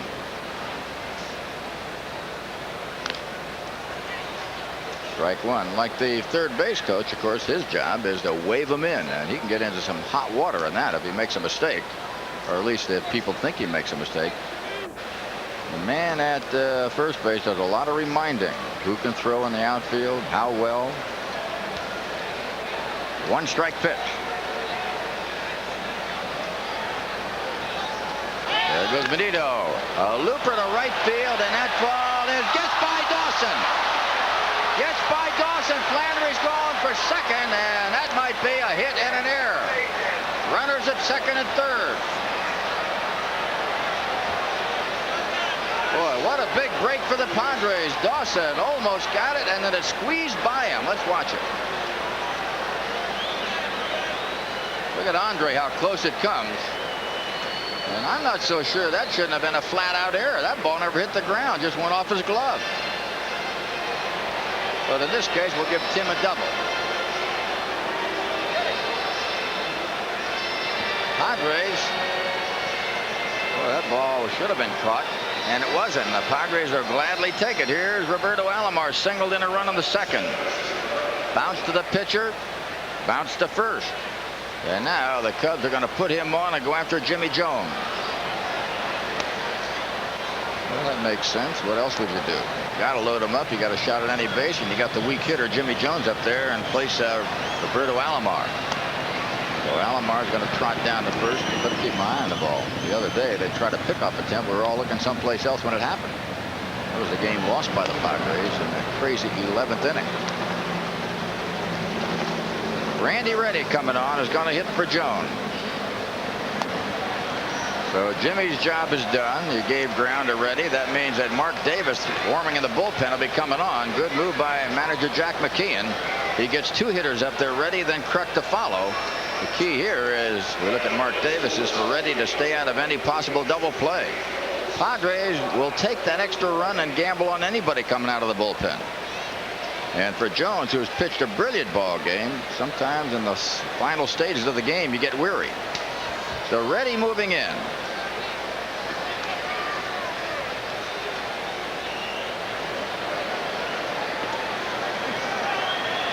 Pico facing Randy Reddy. There's manager Jack McKeon, pulled the string, and right now he's got a pretty good pinch hitter stepping in there, Randy Reddy, in place of Jimmy Jones. Reddy 2 for 14 as a pinch hitter, but he is a better hitter than that. Overall, Reddy batting at .284, 5 homers, 24 RBIs.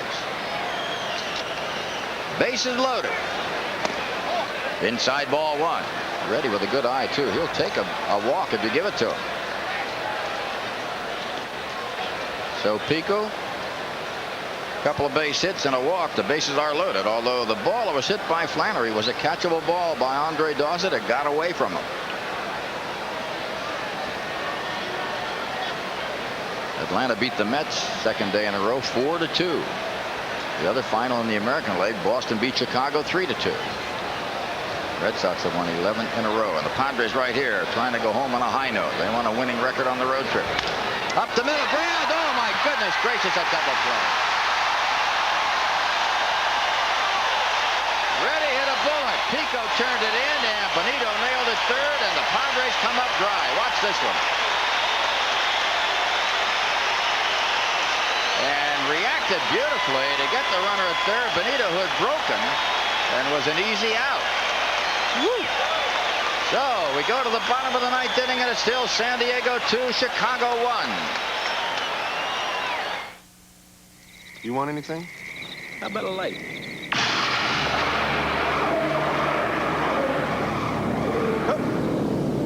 Whoa. Oh, Bob, could you make that a Bud Light? If you want the great taste of Bud Light, ask for it. Did you see? No. Did you? No. Bud Light. Because everything else is just a light. Harry, if you don't want to end up in court, you better send the child support. I'm calling about your son, Grover. You better send money. His ski trip's over. Send the money now, you dig? Or we won't make our next gig. To send someone money fast, come to Western Union. We'll make sure it gets to any of our 10,000 locations, usually in 15 minutes or less. Cruising. Western Union, the fastest way to send money. Mark Davis coming on to try to wrap it up for San Diego, and no other changes as Davis comes in. He'll be facing Sandberg, Webster, and Dawson. Webster will have to turn around and bat right-handed. Davis steps in there. Mark, a record of 4-7, ERA of 2.77, appearing in game number 42, has got 16 saves, going for 17. Mark has struggled a wee bit in the last few outings, but right now he's got a game on the line, and the first man he wants is that lead man, Ryan Sandberg.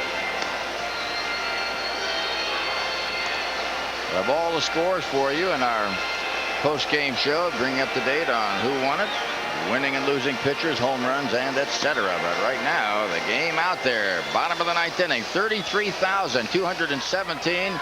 Nobody has left this ballpark. Cubs trying to scratch back to win it. Padres want to hold them and walk away with a victory and make this road trip a 6-5 affair. Sandberg, dangerous batter. Sandberg with 11 home runs. Dawson with 16 are both coming up in this inning.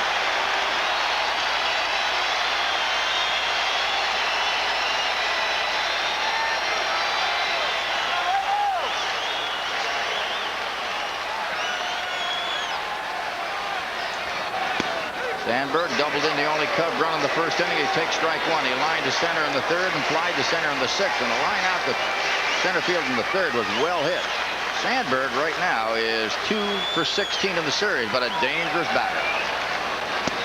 First hit he got against the Padres was in his last at-bat yesterday, and it won the game 3-2 with a home run.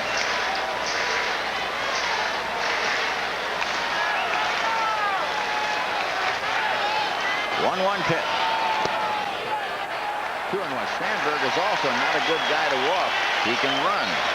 15 stolen bases, leads the Cubs this year, as he does most years.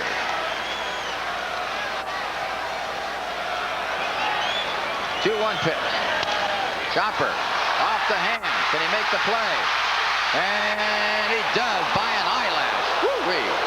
Very, very close, and the fans here at Wrigley Field don't like it.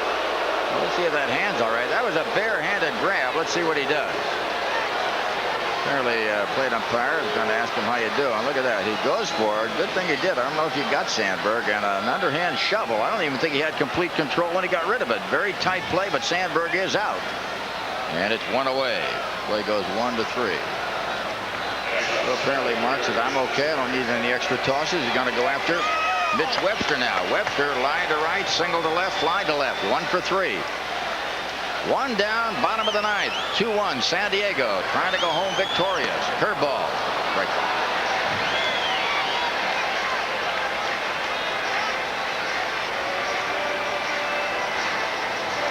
Sono's coming out suddenly. That can affect Tony Gwynn in right field. Strike two. Curveball. Well, you can see the way Webster swings from the right hand that he is a better batter left-handed. Webster, right-handed, is a 167 batter. Left-handed, 285. Big difference. Manager Jack McKeon looking on. Kind of a composed guy. Strike three. 3 breaking balls. He's gone. When you look that bad on breaking pitches, you don't mess around. You just go get him. What's this? He doesn't even come close. Those are pretty good pitches, though. So now here it is. Whoa, what a classic confrontation. Andre Dawson, the home run king for the Mets. For the Cubs, who last year was the most valuable player stepping in. Batting at .300. Starting today, 16 homers, 51 RBIs. He is 5 for 16 in the series, but always dangerous.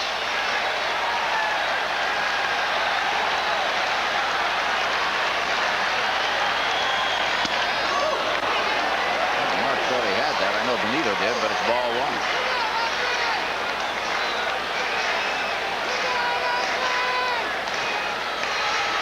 Rafael Palmeiro, left-hand batter behind Dawson. You don't want to walk the tie and run, but sometimes it might be wise to try to pitch around. Well, it doesn't make any difference. Third ball to right field, base hit, so the tying run is on with 2 out.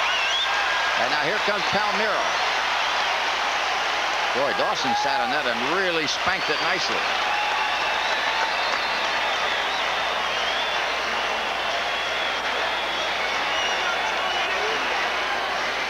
field going back, and let's see, Jody Davis, I believe, will be the man. Fans are kind of off Davis here, but still a dangerous batter. Davis will be coming on to bat for Rafael Palmeiro. Davis batting at 251 as we look at manager Don Zimmer. And here's Joe Altobelli, former manager of the Giants and the Baltimore Orioles. He is his bench assistant. A lot of professionalism on that bench. Zim's been around 40 years and more. Altobelli almost as long. Jody Davis, a 251 hitter, 6 homers, 27 RBI. He has the tying run at first base. And the chant begins. Jody, Jody, Jody.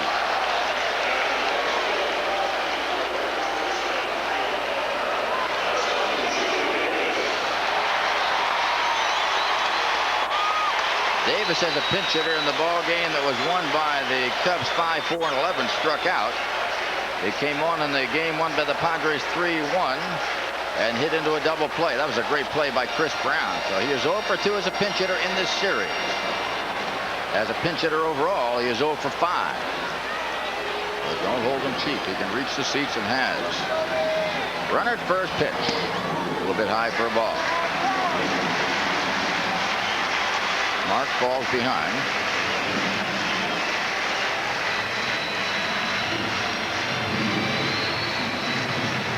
One ball, no strikes. 2-1 Padres lead, bottom of the 9th inning and 2 down. Andre Dawson at first base representing the tying run. 2-0. Davis, since coming on to the Cubs in '81, his first full year was '82. He had 12 homers in '82, 24 in '83, 19 in '84, 17 in '85, 21 in '86, and 19 last year. Never driven in 100 runs, but he had 94 back in '84, the year the Cubs won it. 2 balls, no strikes. Here's a big, big pitch.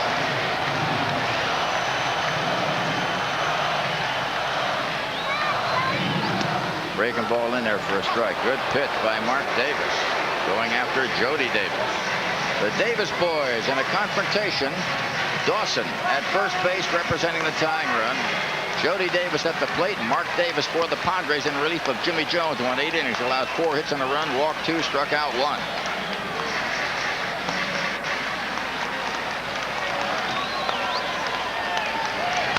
Chopper. Alomar's going to have to hurry. Davis not a fast man. He gets him and the ball game is over. Roberto Alomar comes up with a good one to get Jody Davis, who is 0 for 3 as a pinch hitter, and the Padres wrap it up. Final score, San Diego 2, Chicago 1.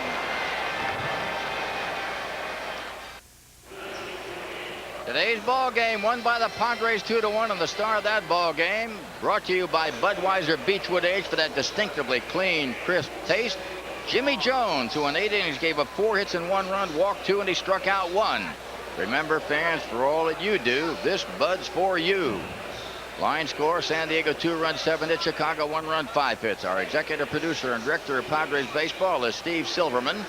Our next televised game will be Friday, August the 5th from Riverfront Stadium in Cincinnati when the Padres take on the Cincinnati Reds beginning at 4 o'clock. I'm Jerry Coleman along with Dave Campbell reminding you to stay tuned for the post-game show coming up in a minute. Final score again, San Diego 2, Chicago 1. This is the Padres Television Network.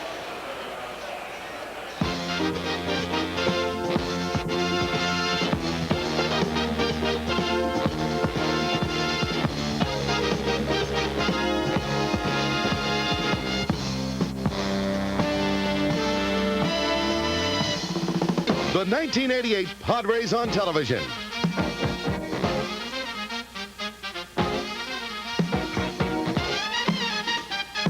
This San Diego Padres telecast has been brought to you by Bud Light.